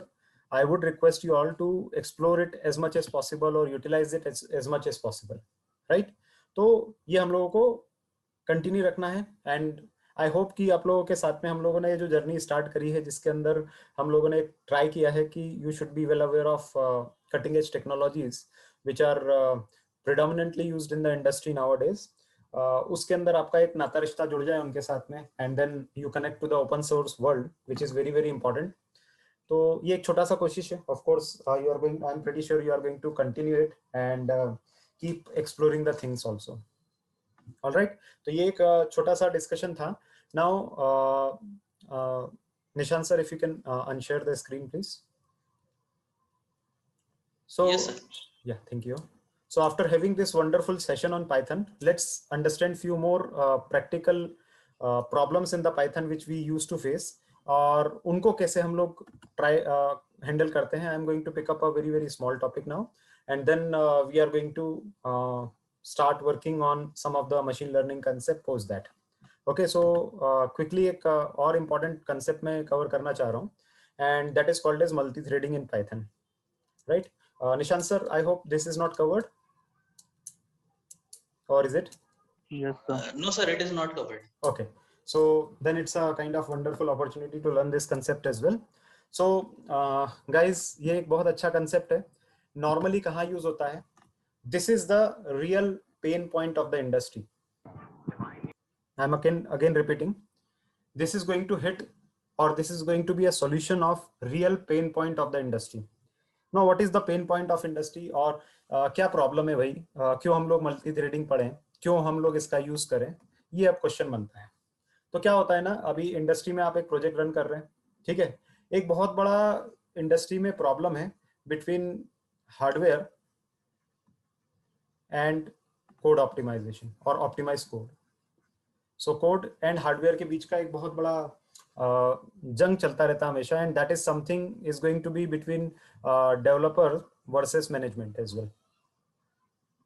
सो कुछ तो ये बड़ी चीज है, developer और management के बीच का कुछ तो ये डिस्कशन है, and it's a kind of ongoing problem in the industry as well. So ये क्या चीज है, hardware versus code, management versus developer, क्या चीज है आखिर, ये होता क्या है? तो एक सिचुएशन इमेजिन करो कि आप एक किसी अच्छी कंपनी में, बढ़िया एमएनसी में काम कर रहे हैं एज अ डेटा साइंटिस्ट और may be a Python developer, ठीक है. और आपने एक अच्छा सा कोड बना दिया, ठीक है. अभी पर्पस क्या होता है, why we write a code? Anybody, why we write a code? हम लोग कोड क्यों लिखते हैं भाई? थिंग्स को सर सिंपलिसिटी के लिए सर, जो हमारी प्रॉब्लम्स है उसे सिंपलिसिटी के लिए. ओके चलो ठीक है, simplicity. Anybody else? to solve problems हमारे Yes. डेली लाइफ में होते हैं. एक्सीलेंट हर्षिल. सो क्या चाहते हैं हम लोग? To solve a business problem. Just आपने जो प्रॉब्लम बताया उसके आगे मैं एक वर्ड लगा रहा हूँ, business, and that is very important word, because her developer को बिजनेस के पॉइंट ऑफ व्यू से सोचना है. या सो हर डेवलपर को बिजनेस के पर्सपेक्टिव से सोचना चाहिए. जब भी आप कुछ चीज बना रहे हैं तो आपको थोड़ा सा यहाँ पे सोचना है, and that is going to take you a step ahead from a developer. So जब भी आप सोचते हो ना, सिर्फ ये मत सोचा करो यार ये कोड कैसे रन होगा, ठीक है. ये कभी नहीं सोचने का कि कोड कैसे रन होगा. अगर आपने सिर्फ वही सोचा तो आप एक सिर्फ प्लेन डेवलपर बन के रह जाओगे. बट हमेशा ये सोचा करो कि पहली चीज, मैं ये कोड बना क्यों रहा हूं, क्या करना क्या चाहते हैं इससे हम लोग भाई. अभी जैसे आपने बहुत अच्छे क्वेश्चन में सुन रहा था जो आ रहे थे, and that are very wonderful questions I would say, कि कुछ लोग पूछ रहे थे कि भाई हम लोग फाइनली क्यों लिखते हैं, कुछ लोग पूछ रहे थे कि हम लोग एक्सेप्ट के अंदर पैरामीटर क्यों नहीं डाल सकते. तो ये जो वाई और क्वेश्चन मार्क जो है ना, ये आपका बहुत बड़ा हेल्प, आपका बहुत बड़ा साथी होगा, question mark, in the industry as well. And don't shy to ask questions, but logical questions of course, right. तो ये जो चीज है ना, क्वेश्चन मार्क, ये आपके लिए बहुत बड़ी हेल्प होती है, क्योंकि ये आपको समझने में मदद करती है, एक ओवरऑल व्यू देती है कि भाई कोई चीज बनाई जा रही है तो क्यों बना रहे हैं भाई हम लोग, ये तो आपको पता होना चाहिए ना. नहीं तो बस आप बना रहे हैं, क्यों बना रहे हैं भाई, हमको टीम लीड ने बोला है, हमको सीनियर डेवलपर ने बोला है, इसलिए बना रहे हैं. तो देन मजा नहीं आएगा. मतलब फिर क्या होगा, फिर आपको कोई भी चलाएगा बैठ के. क्योंकि क्या होता है ना, जैसे मैंने बोल दिया कि भाई मुझे प्रिंट को 5 टाइम, अगर मैंने आपको बोला कि एक लूप चला दो, उसको 5 टाइम चलना चाहिए लूप को, फॉर लूप बनाओ, उसको 5 बार चला दो, 5 इटरेशंस करवा दो उसके, और उसमें प्रिंट हेलो वर्ल्ड लिख दो, ऐसा करके मैंने आपको बोल दिया.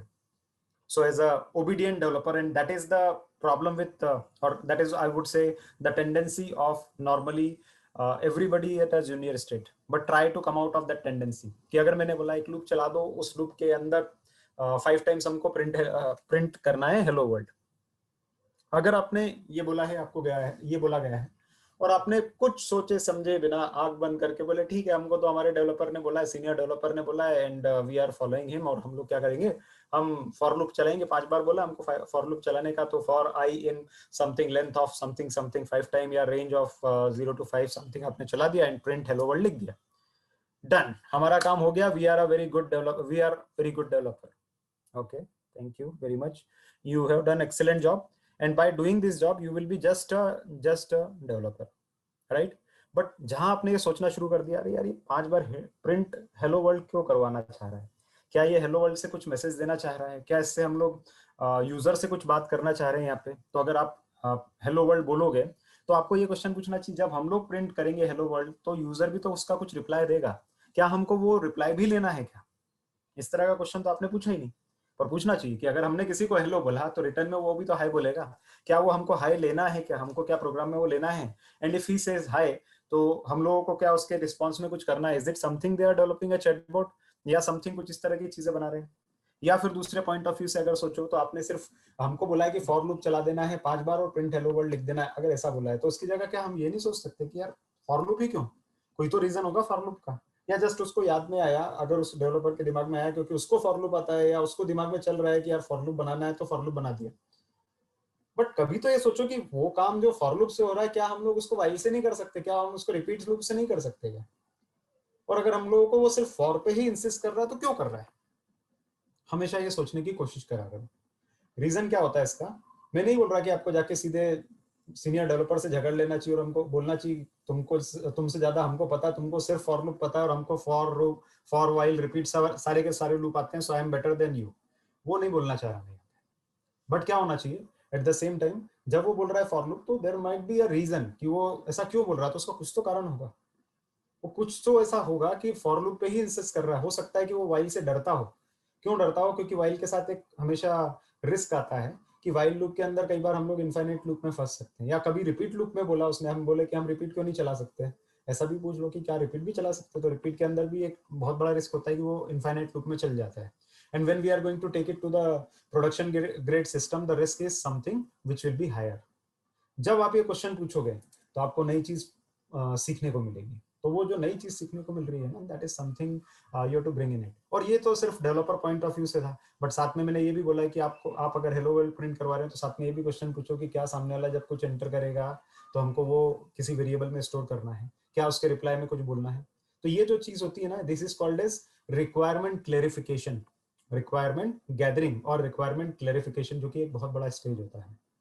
और जब ये आप करना सीख जाओगे ना तो बिलीव मी कि you will be a complete developer plus I would say problem solver, not just the developer but problem solver. You start moving towards the problem solver and that is something very niche skill set in the industry. Industry में developer बहुत सारे हैं। आज आप Python का देखोगे तो हर दूसरा आदमी पाइथन जानता है, तो कोई आपको क्यों हायर करेगा? कोई भी कंपनी डेवलपर हायर नहीं करती, they try to hire problem solvers at high package, high positions and everything, right? So if you become Python, if you become, I would say, problem solver, so it is going to solve or it is going to offer very big rewards for you, right? तो वही चीज हम discuss कर रहे थे। So be a problem solver. No, so now let's discuss a problem in the industry. अभी industry की एक प्रॉब्लम क्या होती है ना कि हमेशा जो डेवलपर रहता है, और जब आप पाइथन कोड लिख रहे हैं या मे बी एआई कोड लिख रहे हैं, आर्टिफिशियल इंटेलिजेंस के या मशीन लर्निंग के या और भी कोई कोड लिख रहे हैं, so these codes are really resource intensive. I mean they actually hog your resources, उसको हिंदी में कहेंगे। तो जब भी आप इस तरह के प्रोग्राम्स रन करते हैं तो ये प्रोग्राम जो रहते हैं ना बहुत सारी रैम खाते हैं। मैंने आपको पहले दिन भी डिस्कशन में बताया था कि जब भी आपको एआई का प्रोग्राम रन करते हैं या पाइथन को आप इंपोर्ट करते हैं तो पाइथन के साथ बेसिक प्रॉब्लम क्या है? Python is a in memory. क्या मतलब होता है इन मेमोरी का? इन मेमोरी का क्या मतलब होता है? Anybody, what do you mean by in memory? तो जब सर वो प्रोग्राम सीधा एग्जीक्यूट मेमोरी में होता है तो सर स्टोर उसमें करता है जो रैम भी में मतलब आता है सर प्रोसेस, तो रैम रैम पे में। लोड होता है सर। हाँ, मेमोरी मतलब हम लोग यहाँ पर रैम की बात कर रहे हैं, करेक्ट? रैम, तो हाँ। जब भी आप पाइथन रन करते हैं या पाइथन का कोड रन करते हैं तो try to fetch everything, every variable into the RAM, ठीक है? और अगर आपके पास रैम की लिमिटेशन है, और ये होती है, ध्यान रखना, it is not just limited to your laptop. ऐसा नहीं कि सिर्फ आपके लैपटॉप में ही रैम कम है क्योंकि आप लोग उसको ज्यादा अपग्रेड नहीं किए हैं फिलहाल, बट रैम की प्रॉब्लम सभी जगह पर होती है, ठीक है? And RAM is the core, RAM and CPU, these two things are core to optimize any code or maybe to run a code faster, ठीक है? अगर आपके पास पीसी में रैम ज्यादा होगी तो आपका कोड फास्ट रन करेगा। अगर आपका सीपीयू या सीपीयू आपका प्रोसेसिंग पावर अच्छा है तो भी कोड फास्टर रन करेगा, ठीक है? एंड देन फिर एआई और एमएल के साथ में और भी आ जाता है सीपीयू प्लस जीपीयू। जीपीयू अब किसी ने नाम सुना है, क्या होता है? पॉइंट दीजिएगा, देखो एक पैनल करा तो एक पॉइंट। आपको तो पता है जे एंड में देखना पॉइंट प्लस नहीं। those who are not talking please go on mute. Sorry, I have just muted everybody. Now whoever want to answer please help me with what is GPU.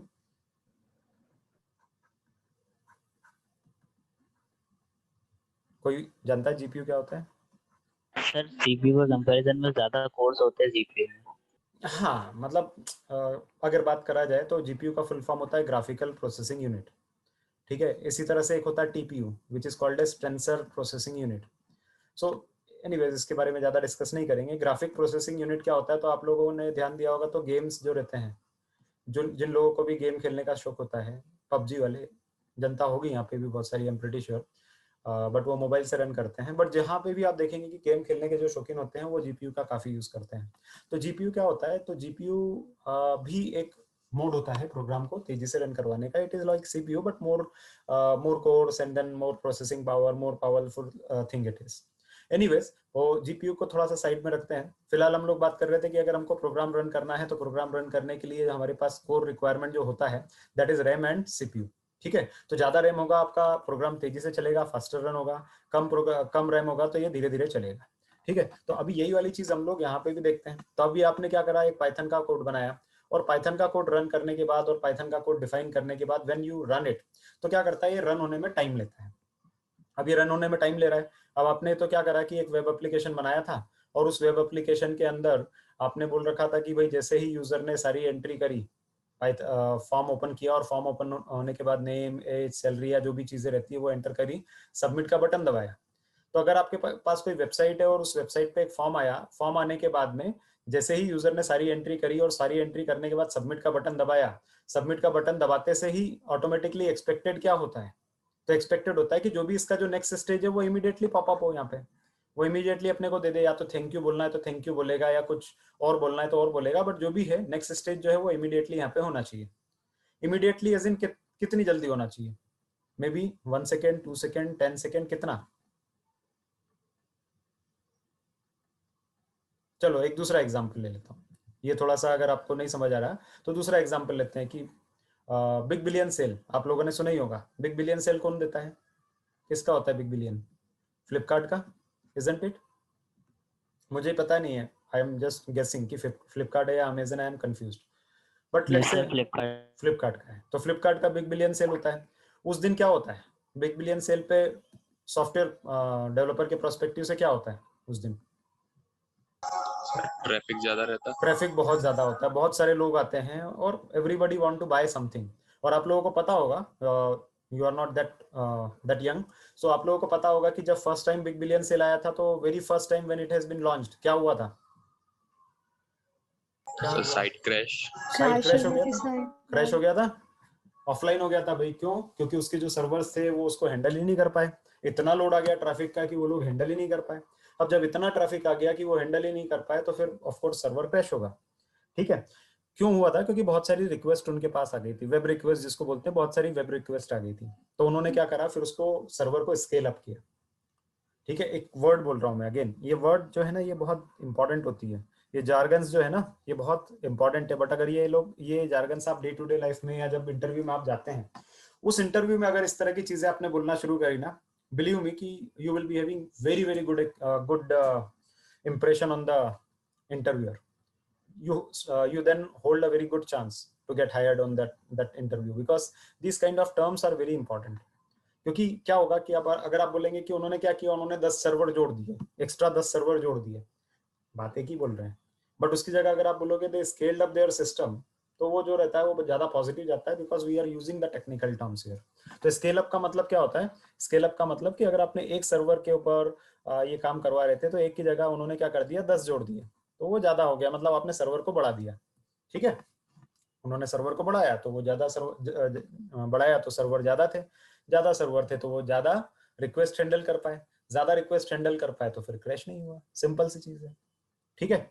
तो solution क्या निकला, अगर आपके server crash होते हैं, अगर आपका जो सिस्टम रहता है वो ज्यादा टाइम लेता है, तो सॉल्यूशन क्या निकला उसका, अगर आपका प्रोग्राम रन होने में ज्यादा टाइम लेता है तो क्या सॉल्यूशन है, उसको क्या किया जाए, स्केल अप करा जाए। स्केल अप करा जाए मतलब पीछे ज्यादा मशीन लगा दी जाए। अगर आप एक सीपीयू यूज कर रहे हैं तो 2 यूज करो, अगर आप 8 GB रैम यूज कर रहे हो तो 16 GB रैम यूज करो, something of that sort, isn't it. तो वैसा हम लोग कर सकते हैं, ठीक है भाई, कर दिया हम लोगों ने। अब एक आया अपने पास बिग बिलियन सेल, उस दिन हमारे पास लेट्स से 50,000 कस्टमर थे, ठीक है, क्योंकि ये फर्स्ट ईयर था किसका, फ्लिपकार्ट का, तो 50,000 कस्टमर थे। अभी दूसरा वाला आएगा, दूसरा बिग बिलियन सेल आया, नेक्स्ट ईयर आया, उसके अंदर 1 लाख कस्टमर हो गए, अभी क्या करोगे, अभी यहाँ पे उन्होंने 5 सर्वर लगाए थे, अभी क्या करना पड़ेगा सेकेंड ईयर में 10 सर्वर लगाने पड़ेंगे। फिर उसके बाद क्या होना, उसके बाद 1.5 लाख कस्टमर आ गए तो फिर आपको क्या करना पड़ेगा, मे बी 15 सर्वर लगाने पड़ेंगे एंड सो ऑन। मतलब जैसे जैसे यहाँ पे आपके पास कस्टमर बढ़ते जा रहे हैं वैसे वैसे आपको हार्डवेयर लगाते जाना पड़ रहा है। क्या एंड क्या है इसका, कब कितने लगाते जाओगे ऐसे करके? अगर आपके पास मान लो 50 लाख कस्टमर हो गए तो फिर कितने सर्वर लगाते बैठोगे इस पे? और ये सर्वर लगाना कोई मजाक की बात तो है नहीं, राइट? ये सर्वर लगा रहे हो मतलब क्या है, हार्डवेयर लगा रहे हो, पीछे मशीन्स लगा रहे हो, तो क्या वो खरीदते बैठेंगे क्या बिग बिलियन सेल के लिए कि भाई पहले हमारे पास 5 थे, चलो बिग बिलियन सेल आ रहा है, तो बिग बिलियन सेल आ रहा है तो कोई वो तो नहीं होता है कि गए हम लोग और किराए से खरीद के ले आए, वो किराए से लेके आ गए, ऐसा तो नहीं हो सकता ना। रेंटेड सर्वर तो ये होते नहीं हमारे पास फिलहाल, आजकल हो गए हैं मान लो, बट ऐसे तो होते नहीं कि भाई हमको जब चाहिए था वैसा खरीद लिया और लगाते गए सर्वर, ये एक प्रॉब्लम है, राइट? और इतने सर्वर उस दिन अवेलेबल होंगे ये भी गारंटी नहीं है, और अगर होते भी है तो उसको इतना कॉन्फ़िगर कौन करेगा, इतनी ये चीजें कौन करेगा, ये बहुत सारी प्रॉब्लम्स इसके साथ आ जाती है इंडस्ट्री में। और यही जो रहती है इसको बोलते हैं परफॉर्मेंस प्रॉब्लम्स। परफॉर्मेंस प्रॉब्लम्स मतलब जब आपका कोड रन हो रहा है ना, तो कोड जो रहता है वो परफॉर्मेंस प्रॉब्लम होता है, परफॉर्मेंस प्रॉब्लम उसके अंदर हम लोगों को देखनी पड़ती है कोड के लिए, ठीक है? कोड के लिए परफॉर्मेंस प्रॉब्लम हमारे पास हमेशा बनी रहती है और हर कंपनी में बनी रहती है, स्पेशली अब बहुत इंपॉर्टेंट वर्ड बोलने वाला हूं, ध्यान रखना, स्पेशली ई कॉमर्स कंपनीज में। स्पेशली ई कॉमर्स कंपनी में ये बहुत बड़ा प्रॉब्लम है, बहुत बड़ा प्रॉब्लम है। I am saying you, I am telling you, just note it down, ये बहुत बड़ा प्रॉब्लम है। If you master this art then you will be really I would say a great resource for any organization. Ankit, you have some question, please ask. Server तो हम client का भी use कर सकते हैं ना सर? क्लाइंट कौन है फ्लिपकार्ट का? फ्लिपकार्ट के मतलब सर जो कस्टमर रहते हैं उनका भी तो हम सर्वर यूज कर सकते हैं ना? हाँ हाँ, तो फ्लिपकार्ट कस्टमर मतलब क्या, अभी आपका फ्लिपकार्ट वेबसाइट है क्या, फ्लिपकार्ट वेबसाइट, फ्लिपकार्ट के कस्टमर आप हो तो क्या आपकी मशीन यूज कर सकता है क्या फ्लिपकार्ट? क्या सर, वॉइस ब्रेक हो रही सर आप बोल रहे हैं कि उसके लिए हम लोग कस्टमर का भी सर्वर यूज कर सकते हैं। सो फ्लिपकार्ट है, फ्लिपकार्ट का कस्टमर कौन है, आप हो। क्या आपके पास सर्वर है जो फ्लिपकार्ट यूज कर पाएगा? May be sir. आप बताओ आपके पास कौन सा सर्वर है, मेरे पास सर्वर है क्या? सर हर एक बंदा जो भी रहता है सर कस्टमर, उसके पास वो लैपटॉप या मोबाइल यूज करता है सर, मे बी सर कुछ तो अपन पार्ट उसका यूज कर सकते हैं ना सर? क्या आप अलाउ करोगे क्या, पहले ये बताओ फ्लिपकार्ट को कि आपका मशीन ले ले, वो आपके मशीन में से, चलो ठीक है अभी मैं यहाँ पे डिस्कशन कर रहा हूँ, क्या मेरे मशीन में से मैं उसको बोल दूंगा कि भाई फ्लिपकार्ट तुम्हारा बिग बिलियन सेल आ रहा है, I donate 8 GB out of 16 GB that I have, मेरे पीसी में 16 GB रैम है, I donate 8 GB from this RAM for 2 days to Flipkart? ऐसा कुछ हो सकता है क्या possible? I mean it's a very good idea actually, but ऐसा कभी होता है क्या? क्योंकि ये बहुत इनसिक्योर भी होता है। बिग बिलियंस की जैसे सेल आती है तो नॉट पॉसिबल। परमिशन तो बहुत सारी देता है वो, हाँ परमिशन वगैरह लेता है, बट परमिशन भी ना क्या होता है, लिमिटेड होती है, हार्डवेयर लेवल पे कभी परमिशन हम लोग दे नहीं सकते, और अगर देते भी है तो it's a data breach as well. क्या अच्छा अभी आपने मेरे को फिर इंडस्ट्री में घुसा दिया नई टर्म में, डेटा ब्रीच, ये सब क्या चीजें होती है? तो ये सिक्योरिटी से रिलेटेड होती है कि भाई चलो ठीक है अभी रैम लिया, हार्डवेयर लिया, तो ये रैम के अंदर भी, कैशे के अंदर बहुत सारी कॉन्फिडेंशियल इन्फॉर्मेशन होती है। मेरा मशीन तो बहुत ही गड़बड़ मशीन है, उसके अंदर नॉर्मली बहुत सारे पासवर्ड से होते हैं, उसके अंदर बहुत सारी कॉन्फिडेंशियल इन्फॉर्मेशन रहती है, एंड देन कुकीज नाम की चीज होती है, या गूगल क्रोम के अंदर पासवर्ड सेवर वगैरह होते हैं। तो ये सब तो बहुत ज्यादा झंझट वाला काम नहीं हो जाएगा अगर किसी ने पासवर्ड, या फ्लिपकार्ट को आपने अगर दे दिया और फ्लिपकार्ट आपका पासवर्ड समहाउ स्टील हो गया, आप तो फ्लिपकार्ट को छोड़ोगे नहीं, राइट? तो फिर, और दूसरा ऐसा भी, खैर ऐसा कोई टेक्नोलॉजी फिलहाल आया नहीं, ये सब छोटी छोटी चीजें एड्रेस हो सकती है, बट फिलहाल ऐसा कोई टेक्नोलॉजी हमारे पास है नहीं जिससे हम लोग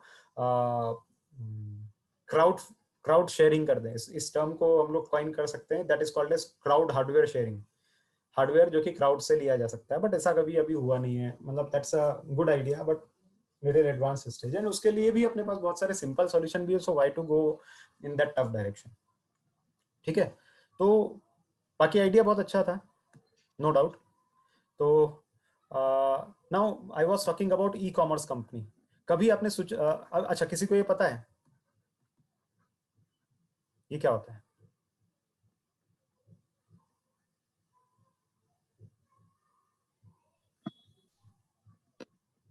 Yes, sir. क्या है ये?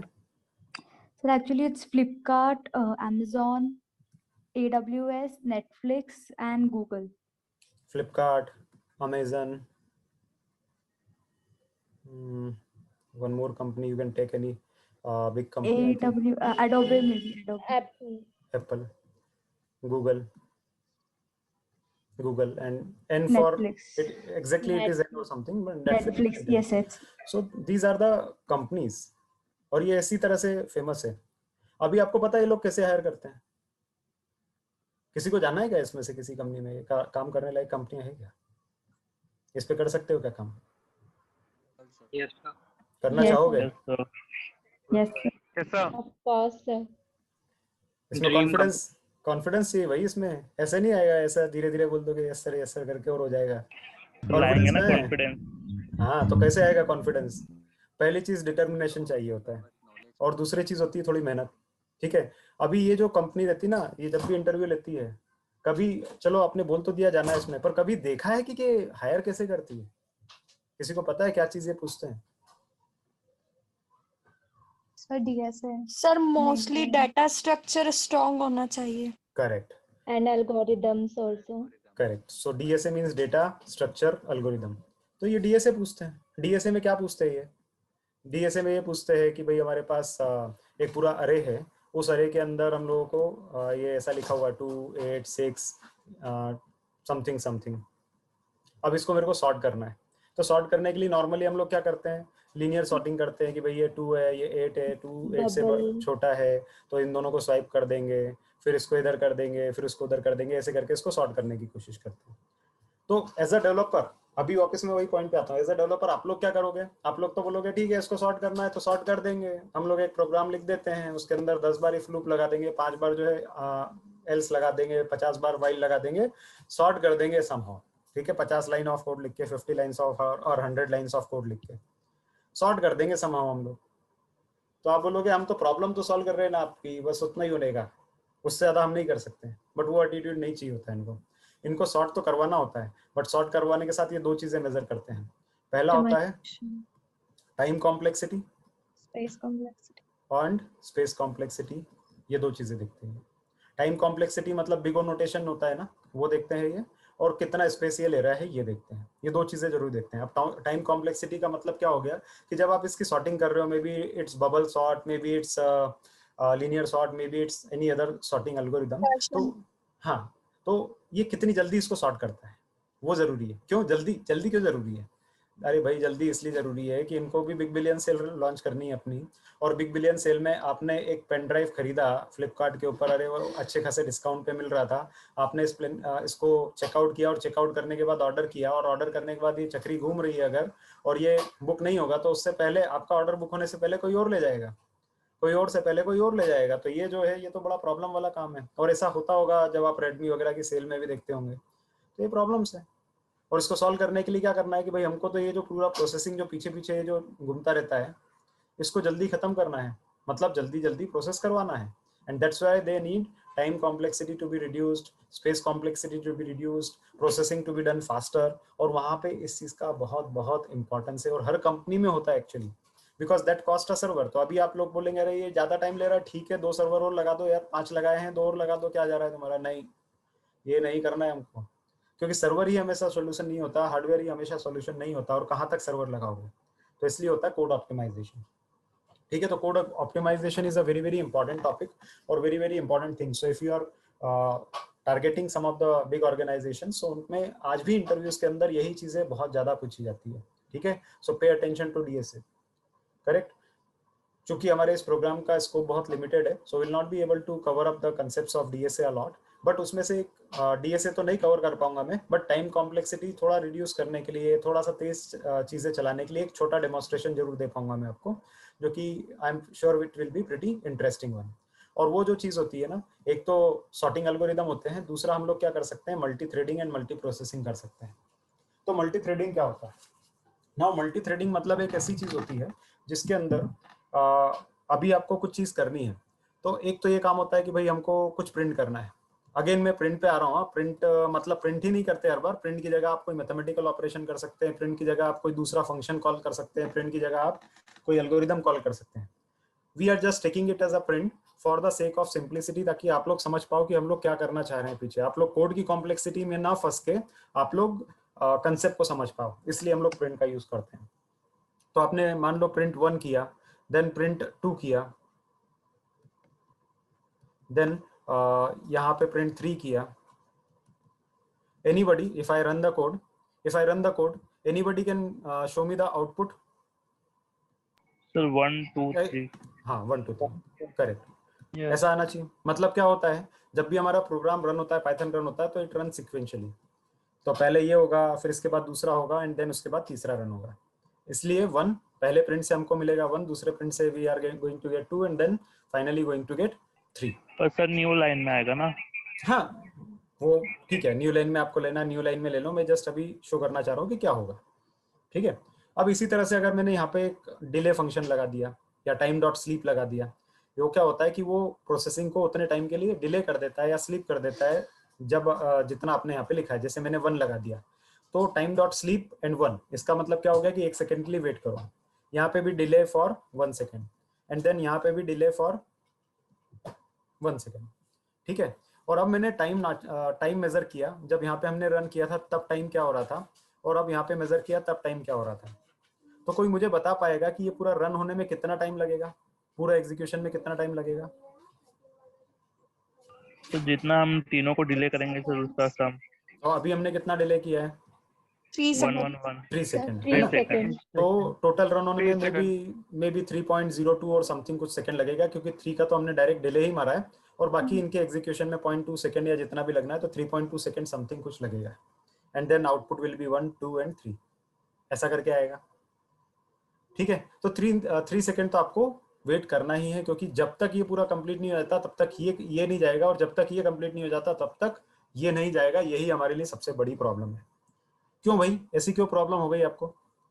तो सिंपल सी बात है, आपका सिस्टम जो है दैट इज 16 GB रैम, मेरा सिस्टम 16 GB रैम का है, which can process a lot of data eight one go, जो कि बहुत सारा डेटा एक बार में, बहुत सारी प्रोसेसेस एक बार में रन कर सकता है। तो मैं इसके कंप्लीट होने का वेट क्यों करूं? क्या मैं ऐसा नहीं कर सकता कि भाई प्रिंट 1 जब सबमिट हुआ था, जब ये रन हो रहा था, तो इमीडिएटली हम ये भी सबमिट कर देते और इमीडिएटली ये भी सबमिट कर देते? तो ऐसा नहीं हो सकता था। प्रिंट 1, ठीक है, प्रिंट 1 एंड देन उसके बाद डिले लगा दिया आपने 1 सेकेंड का, तो ये एक प्रोसेस रन हो रही है। फिर इसी के पैरेलल में ही print 2 and then delay 1 second, and then print 3 and delay 1 second. तो उसमें क्या फायदा होता है मेरे को कि जब ये रन हो रही है and then it is waiting for 1 second, उसी 1 सेकेंड के टाइम पे ये भी ट्रिगर हो गई है और ये भी 1 सेकेंड वेट कर रही है, और उसी समय पे ये भी ट्रिगर हो गई और ये भी वेट कर रही है। मतलब तीनों प्रोसेसेस एक साथ सिस्टम में चली गई, तीनों प्रोसेसेस एक साथ सिस्टम में चली गई और तीनों 1-1 सेकेंड का वेट कर रही है। तो ये भी 1 सेकेंड का वेट कर रही है, ये भी 1 सेकेंड का वेट कर रही है, और ये भी 1 सेकेंड का वेट कर रही है, बट वो तीनों सेकेंड एक ही टाइम पे हो रहे हैं, एक साथ तीनों रन हो रही है। मतलब maybe 8:23, that means 8:23 and then maybe 50 second. So at 50th second, 50वें सेकेंड पे ये तीनों एक साथ सबमिट हुई। तो 50 से लेके तीनों 1-1 सेकेंड वेट करेगी, तो ये कंप्लीट कब तक हो जाएगी? 8:23 एंड देन 51th सेकेंड। ऐसा होगा नहीं होगा अगर हमने इनको पैरेलली सबमिट कर दिया एक साथ? तो होगा सर। हमने कितना टाइम बचाया यहाँ पे? 2 सेकंड्स। 2 सेकंड्स का, और we can say we have reduced the execution time by 200%। 200% से हम लोग टाइम को नीचे ले आए। अब ये तो 1 सेकेंड की बात थी, अगर यही 1 घंटा होता तो कोई प्रोसेस 3 घंटे रन होने की जगह पे 1 घंटे में कंप्लीट हो गई। सिग्निफिकेंट सेविंग हो गई, नहीं हो गई? या फिर अगर ये वेब एप्लीकेशन होता तो वेब एप्लीकेशन में यही प्रोसेस 3 सेकंड चल रही है, मतलब आपने ऑर्डर चेकआउट किया और ऑर्डर चेकआउट करने के बाद अगला पेज आने में 3 से 4 सेकंड लग रहे हैं, which is actually a big time, थोड़ा सा ज्यादा टाइम होता है। तो फिर वहाँ पे अपना जो यूजर रहता है उसका एक्सपीरियंस बहुत खराब हो जाता है। जो भी यूजर रहता है वो बोलता है कि यार नहीं, फ्लिपकार्ट नहीं जाना, वो बहुत स्लो चलती है वेबसाइट यार, वो मजा नहीं आता उसको करने में, एक बार क्लिक करो फिर वेट करते रहो, वो चक्री घूमती रहती है, बफर होती रहती है, वो नहीं चलता है। तो that is called as user experience. ठीक है, यूजर एक्सपीरियंस खराब हो जाता है उसके अंदर, और वो बहुत बड़ी प्रॉब्लम होती है इनके लिए। तो उसको अवॉइड कैसे किया जाता है? तो उसको अवॉइड किया जाता है ऐसे पैरेलल प्रोसेसिंग के थ्रू भी। That is one of the way, that is also one of the way. ठीक है, पैरेलल प्रोसेसिंग भी आप रन कर सकते हो, उससे थोड़ा सा फायदा होता है। तो हम लोग वही देखते हैं कि चलो पैरेलल प्रोसेसिंग कैसे कर सकते हैं, उसका एक छोटा सा डेमोन्स्ट्रेशन दे रहा हूँ, आप लोग इसकी प्रैक्टिस कर सकते हैं। ठीक है, तो डेमोन्स्ट्रेशन क्या हो जाएगा, जैसे सर एक क्वेश्चन था सर, लेकिन जो अपन ये पैरेलल प्रोसेसिंग है सर, इसको बड़े उस पे नहीं कर सकते ना अपन, मतलब क्योंकि फिर तो बहुत ज्यादा रैम यूज हो जाएगी। नहीं, बड़े पे भी कर सकते हो ना, डिपेंड करता है कि आपका रैम कितना है। और अगर वो कई बार ऐसा होता है कि सीपीयू वगैरह जो रहता है पूरा हॉग हो गया है, तो फिर वो लोग वेट करते हैं as in process keeps waiting in the system, वो वेट करती है और देखती है कि भाई हम अभी कुछ फ्री हुआ है क्या। तो अगर 3 की जगह अगर हम लोग 2 भी पैरेलल प्रोसेस कर पाए तो वो ठीक है ना, तब भी हमारे पास सेविंग तो तब भी रहेगी। Yes sir. तो देखते हैं एक छोटा सा डेमोन्स्ट्रेशन उसका। अभी हम लोगों ने क्या किया है, तो सबसे पहले टाइम फंक्शन मैंने यूज किया है टू मेजर द टाइम, कि यार कितना टाइम लग रहा था इसको एग्जीक्यूट होने के लिए। तो इसलिए एक मैंने इंपोर्ट किया है। इंपोर्ट मतलब एक आई वुड से कमांड होता है, फंक्शन होता है जिससे पैकेजेस को इंपोर्ट किया जा सकता है। I will detail about it more in the artificial intelligence discussion when we are going to do it. ठीक है, तो अभी इंपोर्ट फंक्शन यूज किया है टाइम के साथ में, एंड देन उसके बाद हम लोगों ने क्या किया है, तो उसके बाद हम लोगों ने यहीं पे ही एक फंक्शन बनाया है ना। फंक्शन कैसे बनाते हैं ये सब आपको निशांत सर ने ऑलरेडी बताया है। तो हम लोगों ने एक फंक्शन बनाया और उस फंक्शन में मैं क्या कर रहा हूँ, एक लूप चला रहा हूँ। उस लूप के अंदर क्या कर रहा हूँ, 5 बार ये लूप चलाया मैंने, 5 times I have run this loop. और उसमें क्या करा मैंने, हर बार जब लूप रन होता है तो एक सेकेंड के लिए मैं टाइम डॉट स्लीप लगा देता हूँ। टाइम डॉट स्लीप का मतलब ये होता है कि हम लोग वेट कर रहे हैं, डिले कर दिया 1 सेकेंड से। 1 सेकेंड से डिले करने के बाद हम लोगों ने प्रिंट कर दिया कि हाय दिस इज फंक्शन 1। हमने प्रिंट कर दिया कि भाई मैं फंक्शन 1 बोल रहा हूँ, ठीक है भाई फंक्शन 1। फिर इसी तरह से हमने एक और फंक्शन बना दिया फंक्शन 2 नाम का, और वो भी एक लूप में चल रहा है। चलते चलते 1 सेकेंड का वेट करवाया और फिर उसको बोल दिया मैं फंक्शन 2 बोल रहा हूँ, हाय दिस इज फंक्शन 2। ठीक है, ऐसे दोनों फंक्शन आपने बना दिया। एंड नाउ अभी मैंने यहाँ पे क्या किया कि टाइम डॉट टाइम, तो टाइम डॉट टाइम एक फंक्शन ये होता है जो कि करंट टाइम जो भी रहता है उसको मेजर करके बताता है। ठीक है, तो अगर मैं यहाँ पे टाइम डॉट टाइम लिखूंगा, टाइम डॉट टाइम, देखो ये क्या बता रहा है, it shows the current time which is we are having. तो अभी जो भी टाइम रहेगा उसको ये न्यूमेरिक वैल्यू में कन्वर्ट करके बता देगा। ठीक है, तो मैंने क्या करा, जो भी करंट टाइम रहेगा उस करंट टाइम को लिया और स्टार्ट नाम के एक वेरिएबल में सेव कर दिया। So this is our current time.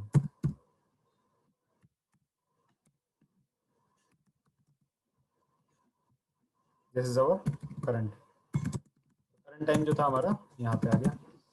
ठीक है, उसके बाद मैंने क्या करा, फंक्शन 1 कॉल किया। तो फंक्शन 1 कॉल करने के बाद यहाँ से जाएगा और फंक्शन 1 को देखेगा। फंक्शन 1 बोलेगा 5 बार रन हो जाओ, हर बार 1-1 सेकेंड के लिए वेट करते रहो। तो ये पहली बार ये प्रिंट करेगा, फिर उसके प्रिंट करने के बाद 1 सेकेंड के लिए रुकेगा, फिर दूसरी बार प्रिंट करेगा, फिर 1 सेकेंड रुकेगा, तीसरी बार प्रिंट करेगा, फिर 1 सेकेंड रुकेगा, चौथी बार प्रिंट करेगा, फिर 1 सेकेंड रुकेगा। मतलब टोटल ये कितना टाइम लगाएगा, it is going to take how much time, 5 second plus something plus some execution time. तो 5.02 सेकेंड, 5.03 सेकेंड समथिंग जो भी अपना होता है वैसा लेगा।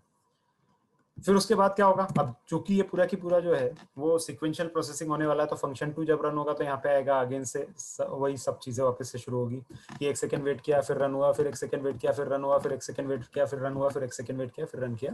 तो अगेन ये हो जाएगा 5 सेकेंड प्लस एग्जीक्यूशन। ठीक है, तो ये चीजें हो गई। ओवरऑल कितना हो गया, 5 सेकेंड इसने लिया, 5 सेकेंड इसने लिया, 5 + 5 कितना सेकेंड हो गया, 10 सेकेंड हो गया, इजंट इट। 10 सेकेंड लग गए हमारे यहाँ पे।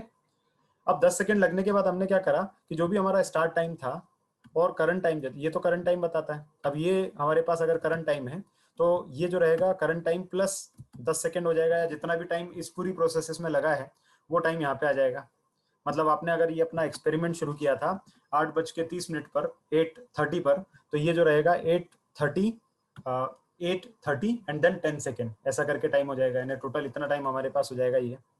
तो अगर हम इस टाइम को which is the after time को बिफोर टाइम से सब्ट्रैक्ट कर देंगे तो हमारे पास आ जाएगा टोटल एग्जीक्यूशन में कितना टाइम लगा। ठीक है, और वही मैं जानना चाह रहा हूँ कि टोटल मुझे एग्जीक्यूशन में कितना टाइम लगा, तो वो मैं प्रिंट भी करवा दिया। क्या ये फंक्शन आप लोगों को क्लियर है कैसे वर्क कर रहा है यहाँ पे? Yes sir. कोई क्वेश्चन इसमें तो नहीं बचा? No sir. ठीक है, तो चलो ये रन करते हैं, देखते हैं क्या होता है। तो देखो ये 1 second, 2 second, 3 second, 4 second, 5 second, 6, 7, 8 9 10 and see here 10 seconds and some additional seconds for execution. तो टोटल हमारे एग्जीक्यूशन में कितना, एक ही प्रोसेस कर रहे हैं, एक ही चीज कर रहे हैं, बट उसके अंदर हमको कितना लगा, 10 सेकंड का टाइम लग गया है. Now after having 10 seconds time, अब अगला हम लोग क्या कर रहे हैं, यहाँ पे हमको 10 सेकंड तो यहाँ पे लग गए, बट जैसा कि हमारा प्रॉब्लम है, हमको ये एग्जीक्यूशन थोड़ा जल्दी करवाना है. ठीक है, तो हम लोग क्या कर रहे हैं, पैरेलल प्रोसेसिंग यूज करने की कोशिश करते हैं. तो पैरेलल प्रोसेसिंग यूज करने के लिए हम लोग एक कंसेप्ट यूज कर रहे हैं अभी, मल्टी थ्रेडिंग का. मल्टी थ्रेडिंग यूज करने के लिए आपको एक फंक्शन यूज करना पड़ता है which is called as threading. तो ये थ्रेडिंग फंक्शन होता है, इसका आप यूज कर सकते हैं. और उसमें से थ्रेडिंग में से when you right from threading import star, इसका मतलब ये हो गया कि फंक्शन जो भी हमारा पैकेज है, जो भी हमारी लाइब्रेरी थ्रेडिंग है, उस लाइब्रेरी थ्रेडिंग में से सभी के सभी, स्टार का मतलब होता है ऑल, स्टार का मतलब होता है ऑल. तो थ्रेडिंग में से जितने भी फंक्शन है वो सब हम लोगों ने इंपोर्ट कर लिए. ठीक है, जैसे आप C++ में stdio.c में आप जो लिखते हैं ना, conio.h, studio.h, something of that sort, तो वो वही वाली चीज यहाँ पे भी है कि आप लाइब्रेरी यहाँ पे डिक्लेयर कर रहे हैं और उस लाइब्रेरी में से फंक्शंस को यूज करने वाले हैं. तो आपने यहाँ पे डिक्लेयर किया. अब यहाँ पे सेम वही फंक्शन 1 में लिखा है, सेम वही फंक्शन 2 भी लिखा है, दोनों फंक्शन लिख दिए. और दोनों फंक्शन लिखने के बाद टाइम से स्टार्ट किया. ना स्टार्ट करने के बाद अब मैं यहाँ पे थ्रेड बना रहा हूँ. थ्रेड बना रहा हूँ मतलब अब मैं यहाँ पे मल्टी प्रोसेसिंग करना चाह रहा हूँ, मल्टी थ्रेडिंग करना चाह रहा हूँ इनफैक्ट. तो मल्टी थ्रेडिंग मतलब क्या हुआ कि मैंने, अब मेरे पास जो प्रोसेस थी पहले, तो क्या हो रहा था कि मेरा जो प्रोसेसिंग हो रहा था वो इस तरह से हो रहा था, ये ऐसा हुआ, और ऐसा होने के बाद यहाँ पे हमारा जो था वो फंक्शन 1 था एंड ये था function 2, and then function 1 complete होने के बाद फंक्शन 2 पे हम लोग जा रहे थे, and that turn out to be 10+ seconds. ठीक है, अब हमने क्या किया यहाँ पे, हमने बोला नहीं भाई हमको फंक्शन 1 फंक्शन 2 सीक्वेंस में रन नहीं करने, हमको रन करने हैं ये पैरेलल में. तो अभी हमने क्या कर दिया, फंक्शन 1 बनाया और फंक्शन 2 बनाया. ठीक है, एंड देन उसको रन करने की कोशिश करें. तो ये रन करेंगे तो ये पैरेलल में रन होना चाहिए जैसा कि हम लोग सोच रहे हैं. अभी होता क्या है वो दूसरी चीजें, सोचना अलग होता है. तो let's think about it and try to run it. उसके बाद उसके साथ क्या प्रॉब्लम हुआ है, क्या चैलेंजेस आए हैं वो मैं बताता हूँ. तो आपने ये रन करा, ये फंक्शन 1 लिखा, ये फंक्शन 2 लिखा, फिर स्टार्ट किया टाइम, मतलब आपने स्टार्ट टाइम नोट कर लिया. स्टार्ट टाइम नोट करने के बाद आपने एक थ्रेड बनाया which with the function threading dot thread. So threading नाम का जो पैकेज था उसमें से आपने थ्रेड नाम का फंक्शन लिया, तो थ्रेड नाम का फंक्शन बनाया. और इसमें आपको यहाँ पे टारगेट, एक पैरामीटर होती है टारगेट. तो टारगेट नाम की जो पैरामीटर होती है उसमें आपको फंक्शन का नाम पास करना होता है कि कौन सा फंक्शन आप कॉल करने वाले हैं. तो हम फंक्शन 1 कॉल करने वाले हैं. ओवरऑल आप चाहें तो इसको हटा सकते हैं बिकॉज दिस सेज दैट इस पैकेज में से मुझे थ्रेड नाम का फंक्शन यूज करना है. तो हम थ्रेड नाम का फंक्शन यूज कर रहे हैं. और कौन सा फंक्शन कॉल करेंगे इस थ्रेड के साथ में, तो थ्रेड जो हमने प्रोसेस यूज किया है या जो फंक्शन यूज किया है उसमें हम लोग फंक्शन 1 कॉल करवाने वाले हैं उस थ्रेड में डाल के. तो जैसे ही आपने ये थ्रेड बनाया तो इसका मतलब यहाँ पे हमारे पास थ्रेड नाम की प्रोसेस बन जाएगी, थ्रेड, और ये भी थ्रेड नाम की प्रोसेस बन गई है ना. और थ्रेड के अंदर, उस थ्रेड के अंदर हम क्या रन करने वाले हैं, तो एक थ्रेड में हम लोग फंक्शन 1 यूज करने वाले हैं और दूसरे थ्रेड में फंक्शन 2 यूज करने वाले हैं. वही हमने यहाँ पे बताया है. दोनों का नाम भी दे दिया, थ्रेड 1 थ्रेड 2. ठीक है, और ये डेफिनेशन के बाद हमने क्या करा, यहाँ पे स्टार्ट कर दिए थ्रेड. तो जैसे ही आप ये थ्रेड स्टार्ट करेंगे तो आपने अभी तो क्या करा है यहाँ पे, अभी आपने यहाँ पे 2 थ्रेड डिफाइन कर दिया. सबसे पहले आपने यहाँ पे क्या करा है, तो इस प्रोसेस के थ्रू आपने 2 थ्रेड डिफाइन कर दिए. ना after definition phase of threads, now we have to run the thread. कि भाई तुमने बना तो दिए थ्रेड, उन थ्रेड के अंदर जाने वाला क्या है वो भी बता दिया, अब उनको रन कर देते हैं. तो जैसे ही आप रन करते हैं तो रन करने के बाद क्या हो जाता है, रन करने के बाद थ्रेड 1 जो रहता है वो सबमिट होता है और वो रन होता रहता है. इसी तरह से थ्रेड बनाने के बाद फंक्शन 2 जो रहता है वो भी सबमिट हो गया और वो रन होता रहता है. ऐसा होता है. ठीक है, तो ये रन होते रहेंगे पैरेलली, और रन होने के बाद जो भी रिजल्ट है वो अपने को थ्रो करेंगे. लेट्स सी नाउ कि क्या होता है और किस तरह से होता है, and then I will explain कि भाई इसके पीछे प्रॉब्लम क्या हो रही है, क्या चीज़ है एक्चुअली. तो जब मैं इसको रन कर रहा हूँ थ्रेड को रन करके, तो आप थोड़ा यहाँ पे केयरफुली देखिए, बहुत अजीब सी चीज़ हुई है. एक्सपेक्टेड क्या था बाय द वे, एक्सपेक्टेड क्या था, कितना टाइम लगना चाहिए था हमको पूरा प्रोसेसिंग में? So 10 something seconds. 10 क्यों लगना चाहिए था? हम तो sir 5 second plus execution time. 5 second plus execution time क्यों? क्योंकि हमने दोनों थ्रेड पैरेलल सबमिट कर दिए ना, तो पहला भी रन हो रहा है, उसी के साथ में दूसरा भी रन हो रहा है, तो टाइम तो आधा हो जाना चाहिए, इजंट इट? तो 5 सेकंड प्लस एग्जीक्यूशन टाइम होना चाहिए था। और वही हमने यहाँ पे नोट भी किया है कि भाई ये पहला थ्रेड, ये दूसरा थ्रेड, फिर दोनों थ्रेड स्टार्ट कर दिए, और स्टार्ट करने के बाद जब ये खत्म हो गए तो खत्म होने के बाद हमने क्या कर दिया, टाइम सब्ट्रैक्ट करके टोटल प्रिंट करवा दिया। ठीक है, अब मैं रन करता हूँ, 5 सेकंड के आसपास लगना चाहिए। नाउ मैंने रन किया, अब रन किया तो देखो क्या होता है। सबसे पहले इसने डन प्रिंट कर दिया, डन प्रिंट कर दिया, मतलब चलो ठीक है, इसका मतलब ये कहना चाह रहा है कि स्टार्ट, ये थ्रेड 1 और थ्रेड 2 डन हो गए, कंप्लीट हो गए। ओके, और फिर उसके बाद क्या प्रिंट कर रहा है ये? तो ये प्रिंट कर रहा है टोटल टाइम। अरे ये टोटल टाइम कितना आया यहाँ पे? ये तो 029 सेकेंड आया है, 029 सेकेंड। कितना एक्सपेक्टेड था? 5 पॉइंट समथिंग समथिंग, पर आ तो कितना गया है? 029। अच्छा है ये बुरा है? अच्छा है, बहुत अच्छा है, बहुत अच्छा है। आपने तो टाइम बहुत कम कर दिया। ओके, तो टाइम तो बहुत कम कर दिया, आप खुश हो जाओ। हाँ एकता, आप कुछ क्वेश्चन पूछना चाह रहे हैं?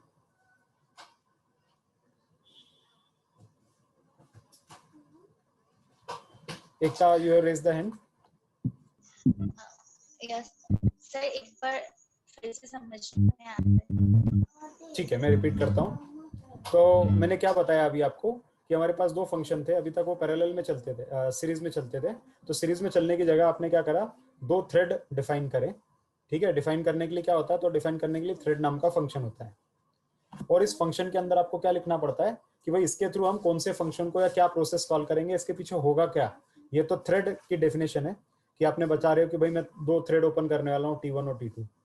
अब ये दो थ्रेड जो T1 और T2 आए हैं, ये थ्रेड पीछे पीछे रन क्या करेंगे? करेंगे क्या? आपने थ्रेड तो बना दिए, पर ये थ्रेड एक्चुअली प्रोसेसिंग क्या करेंगे? तो वो आप लोग फंक्शन 1 और फंक्शन 2 से बता रहे हैं। तो ये फंक्शन 1 और फंक्शन 2 हमारे पास आ गए। ठीक है, अब ये थ्रेड आपने डिफाइन करने के बाद, ये डेफिनेशन है थ्रेड की, अब डिफाइन करने के बाद उसको रन करना पड़ेगा, तभी एग्जीक्यूट होंगे वो। तो बाय थ्रेड डॉट स्टार्ट, ये डॉट स्टार्ट फंक्शन जो रहता है उससे स्टार्ट हो जाते हैं थ्रेड। तो आपने स्टार्ट कर दिए, तो ये जो थ्रेड रहेंगे ये पैरेलली रन होंगे। अब पैरेलली मतलब पहला थ्रेड ये, अगर ये रन होने में 5 सेकंड लेता है और ये भी रन होने में 5 सेकंड लेता है, बट चूंकि दोनों को एक साथ सबमिट किया था, मतलब 1:30 और 10 सेकंड पे आपने सबमिट किया था दोनों को, तो 10 सेकंड पे सबमिट करने के बाद ये भी स्टार्ट हो गया रन होना और ये भी at the same time start हो गया रन होना। तो जो दोनों खत्म होंगे वो कितनी बजे खत्म होना चाहिए? वो खत्म होना चाहिए 1:30 और 15 सेकंड पे। 5 सेकंड में दोनों खत्म हो जाना चाहिए, क्योंकि दोनों साथ साथ रन हो रहे हैं। जबकि यहाँ पे क्या होता है कि 5 सेकंड ये पूरा रन होने में टाइम लेता है, जब ये खत्म हो जाता है तो फिर ये सबमिट होता है। So it used to take another 5 seconds. So total run होने में कितना सेकंड लगता है? 10 सेकंड यहाँ पे, जो कि एक प्रॉब्लम है और उसको हम लोग एड्रेस करने की कोशिश कर रहे हैं।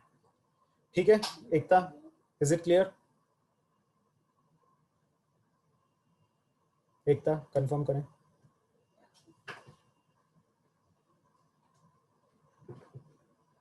ओके, चलो, I think that's some issue at her side. तो यहाँ पे हम वही बात कर रहे थे कि यहाँ पे टोटल अपने को लगना चाहिए था 5 सेकंड, पर लगा कितना? ये तो 0.2 सेकंड, मतलब बहुत कम हो गया टाइम। क्या करा आपने? बहुत अच्छा काम किया, बहुत बुरा काम किया, क्या किया? क्या हुआ है एक्चुअली? तो एक्चुअली क्या होता है कि जब आप थ्रेड डिफाइन कर लिए, तो थ्रेड की डेफिनेशन आपने यहाँ पे कर दी, और थ्रेड की डेफिनेशन करने के बाद जैसे ही आपने थ्रेड स्टार्ट करे, तो जो आपका स्टैक रहता है ये आपका होता है मेन प्रोग्राम। मेन प्रोग्राम जैसे ही आपने थ्रेड स्टार्ट करे, तो थ्रेड स्टार्ट करने के बाद मेन प्रोग्राम जो रहता है दो अलग अलग प्रोसेस सबमिट कर देता है पीछे। ये आपका थ्रेड 1 और ये थ्रेड 2। ठीक है, ऐसे दो प्रोसेस पीछे सबमिट कर दिए इसने, पर आपका मेन प्रोग्राम तो रन हो ही रहा है, वो चलता जाएगा सिक्वेंशियली एक के बाद एक।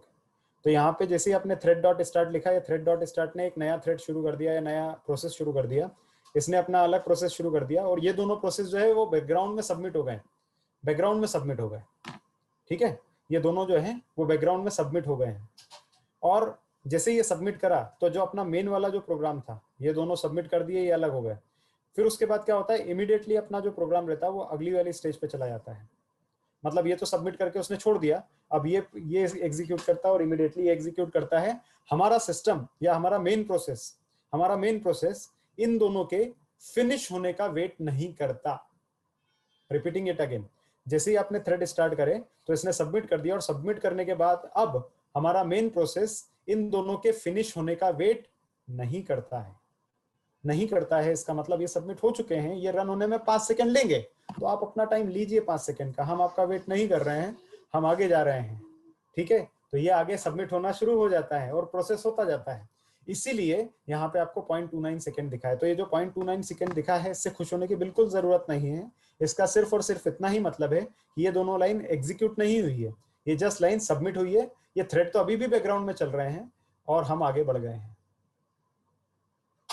ठीक है, नहीं तो क्या होना था, अगर ये इन दोनों के कंप्लीशन के बाद अगर यहाँ पे हमको आना होता तो पहले इनको जो करना था, मतलब जो प्रिंटिंग करनी थी, तो पहले वो प्रिंटिंग हमको दिखनी चाहिए थी, उसके बाद टोटल टाइम आना चाहिए था। बट इन्होंने प्रिंट तो करा ही नहीं, प्रिंट करने से पहले ही ये प्रिंट कर दिया। इसका मतलब क्या हो गया कि ये लाइन पहले एग्जीक्यूट हो गई है, ये दोनों लाइन पहले कंप्लीट हो गई है, उसके बाद प्रिंटिंग का काम शुरू हुआ है। उसके बाद प्रिंटिंग का काम शुरू हुआ, मतलब उसके बाद इन दोनों ने अपना काम शुरू किया है, और वही यहाँ पे एक्नॉलेज भी हो रहा है। वही ये देखेंगे आप, तो रिजल्ट में भी वही रिफ्लेक्ट हो रहा है।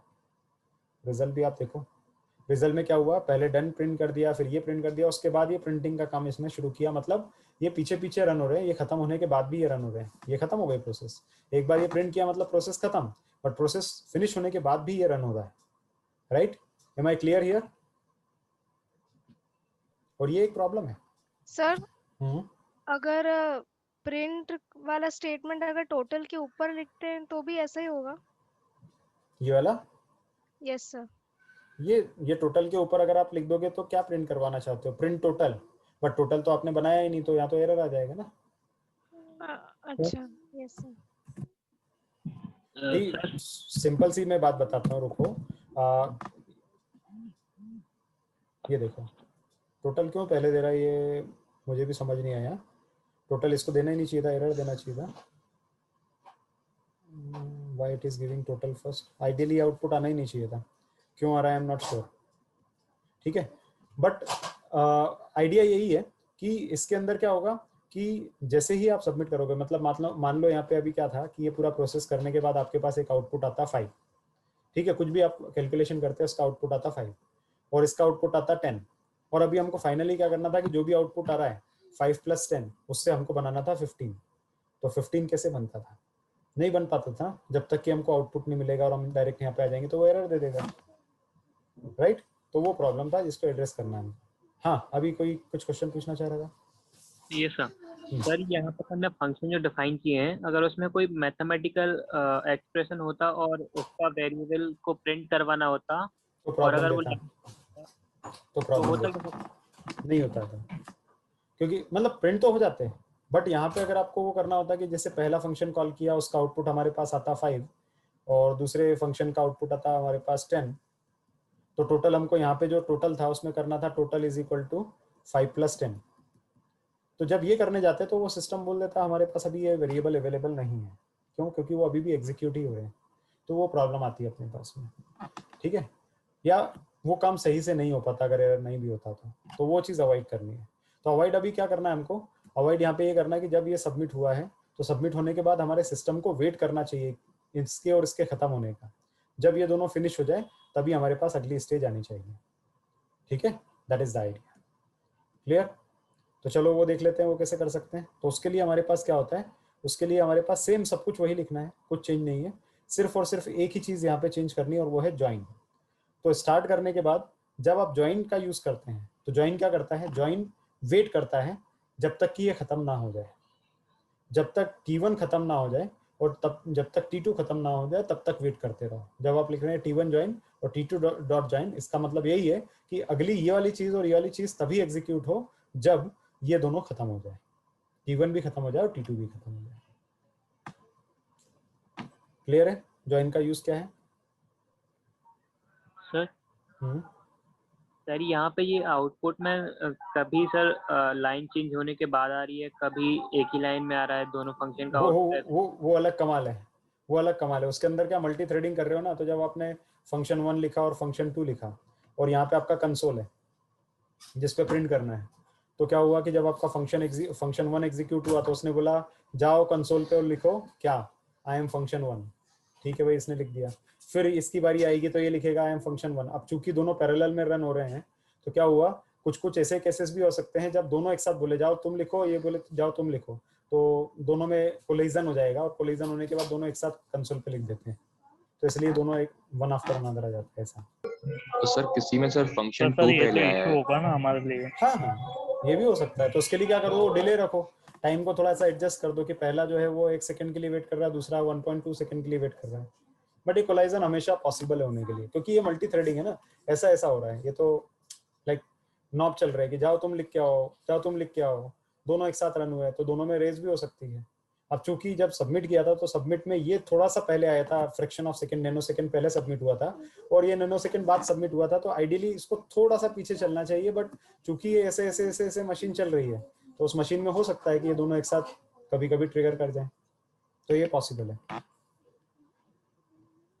ठीक है। But that is not a problem क्योंकि वो प्रोसेसर के ऊपर जा रहा है तो प्रोसेसर दोनों को साथ में एग्जीक्यूट कर दे, क्या प्रॉब्लम है ना। अब हम ये बोल रहे हैं कि जब दोनों फंक्शन खत्म हो जाए उसके बाद हमको आगे बढ़ना है। अभी तक तो क्या हो रहा था कि इन दोनों को सबमिट कर दिया और हमारा प्रोसेसिंग आगे बढ़ जाता था, बट हम ये बोल रहे हैं अब ये सबमिट ही नहीं करना, इन दोनों के खत्म होने के बाद हमको आगे बढ़ना है, तो वो जो चीज़ है वो हम लोग बोलते हैं t1.join से। तो आपको क्या लिखना है, t1.join। जैसे t1.join लिखेंगे इसका मतलब यही है कि हम इसको खत्म होने का वेट कर रहे हैं, इसके खत्म होने का वेट कर रहे हैं, देन फाइनली हम आगे बढ़ रहे हैं, ठीक है। तो उसका इम्पैक्ट देखो, जैसे ही मैं ये रन करता हूँ, मैंने और कुछ चेंज नहीं किया, सिर्फ t1.join लगाया गाइस, तो आप उसको देख सकते हैं। अब देखो यहाँ पे डन और टाइम प्रिंट नहीं हुआ है, मतलब हमारा सिस्टम अभी तक यहाँ पे आया ही नहीं है, यहाँ तक हमारा सिस्टम आया ही नहीं है, इसलिए इसने पहले t1 और t2 को कंप्लीट करने की कोशिश करी, तो t2 पहले प्रिंट हो गया, फिर t1 हुआ, फिर 2 हुआ, फिर 1 हुआ, फिर 2 हुआ, फिर 1 हुआ, फिर 2 और 1 एक साथ हो गए, फिर 2 और 1 एक साथ हो गए, एंड देन हम बोल रहे हैं कि t1 कंप्लीटेड, देन हम बोल रहे हैं t2 कंप्लीटेड, मतलब t1 भी कंप्लीट हो गया और t2 भी कंप्लीट हो गया। जब दोनों कंप्लीट हो गए तो उसके बाद डन, एंड देन टाइम यहाँ पे देखो, इतना ही एक्सपेक्टेड था, नहीं था 5 सेकेंड्स और सो, वही आया। दैट मीन्स हम लोगों ने मल्टी थ्रेडिंग कर ली, मुबारक हो, ठीक है। So that is a very basic concept which I just wanted to explain you, but बहुत काम का आता है, काम का कंसेप्ट होता है, इंटरव्यू में बहुत यूज होता है। इंटरव्यू अगर आप बोलेंगे तो sometime even at a experience level of even 10 year plus ये क्वेश्चन पूछा जा सकता है, मतलब इस तरह से पूछा जा सकता है कि आप कैसे ऑप्टिमाइज करते हो कोड्स को। तो कोड का ऑप्टिमाइजेशन के लिए भी कई सारी टेक्निक होती है, कुछ तो मैंने डीएसए टेक्निक बताई, कुछ बार क्या होता है कि लूप्स को भी ऑप्टिमाइज करते हैं, और कई बार हम लोग मल्टी थ्रेडिंग मल्टी प्रोसेसिंग भी यूज करते हैं। तो डायरेक्टली इंटरव्यू और डायरेक्ट कई बार मल्टी थ्रेडिंग क्या होता है ऐसा पूछता है, और वो जावा में भी होता है, हर प्रोग्रामिंग लैंग्वेज में होता है। तो ये जनरल कंसेप्ट है, मैंने पाइथन में इम्प्लीमेंटेशन आपको बताया बहुत सिंपल सा इसका, बट ये कहीं भी हो सकता है, ठीक है। तो ये थोड़ा सा आप ध्यान रखो, आपको इंटरव्यू में बहुत काम आएगा, जब आपके कैंपस प्लेसमेंट होते हैं उस टाइम पे भी शायद अगर पूछता है interviewer, so you will be in a better position, क्योंकि ये कुछ एडवांस कंसेप्ट है विच इज समथिंग नॉर्मली लोगों को नहीं आता है, और स्पेशली इंजीनियरिंग कॉलेज लेवल पे इतनी जल्दी एक्सपेक्ट करते नहीं, बट अगर आप जवाब दे देते हैं तो इट लुक्स लाइक कि आप लोग अच्छा R&D करते हैं, आप लोग अच्छी चीज़ें पढ़ते हैं, which gives a very good impression, ठीक है। Okay, now if you have any question please ask.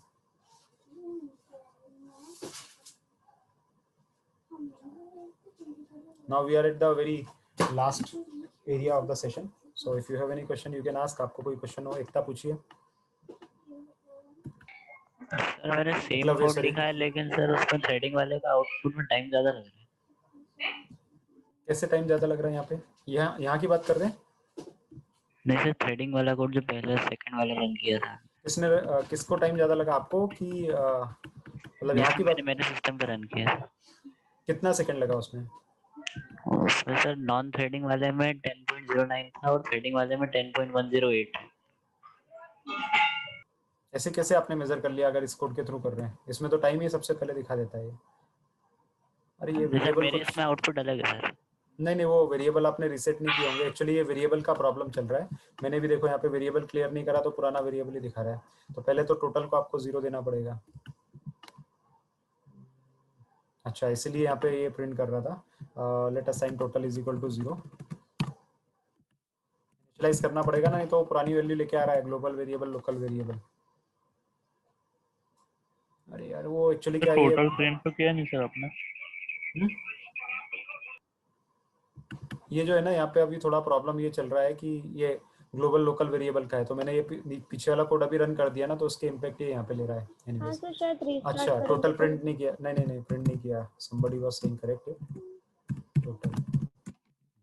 अभी देखो तो ये ऐसे ही लेता है, वो रीसेट करने का होगा, आपने रीसेट नहीं किया होगा इसलिए आपको थोड़ा टाइम का डिफरेंस दिख रहा है 10.1 10.5 समथिंग, तो उसको आप रीसेट करो तो आ जाएगा। ठीक है, अभी आप टाइम भी गिनोगे ना तो ये 5 सेकंड से ज्यादा नहीं होगा। ये देखो 1 2 3 4 5, मोटा मोटा 5 सेकंड ही इसने लिया है।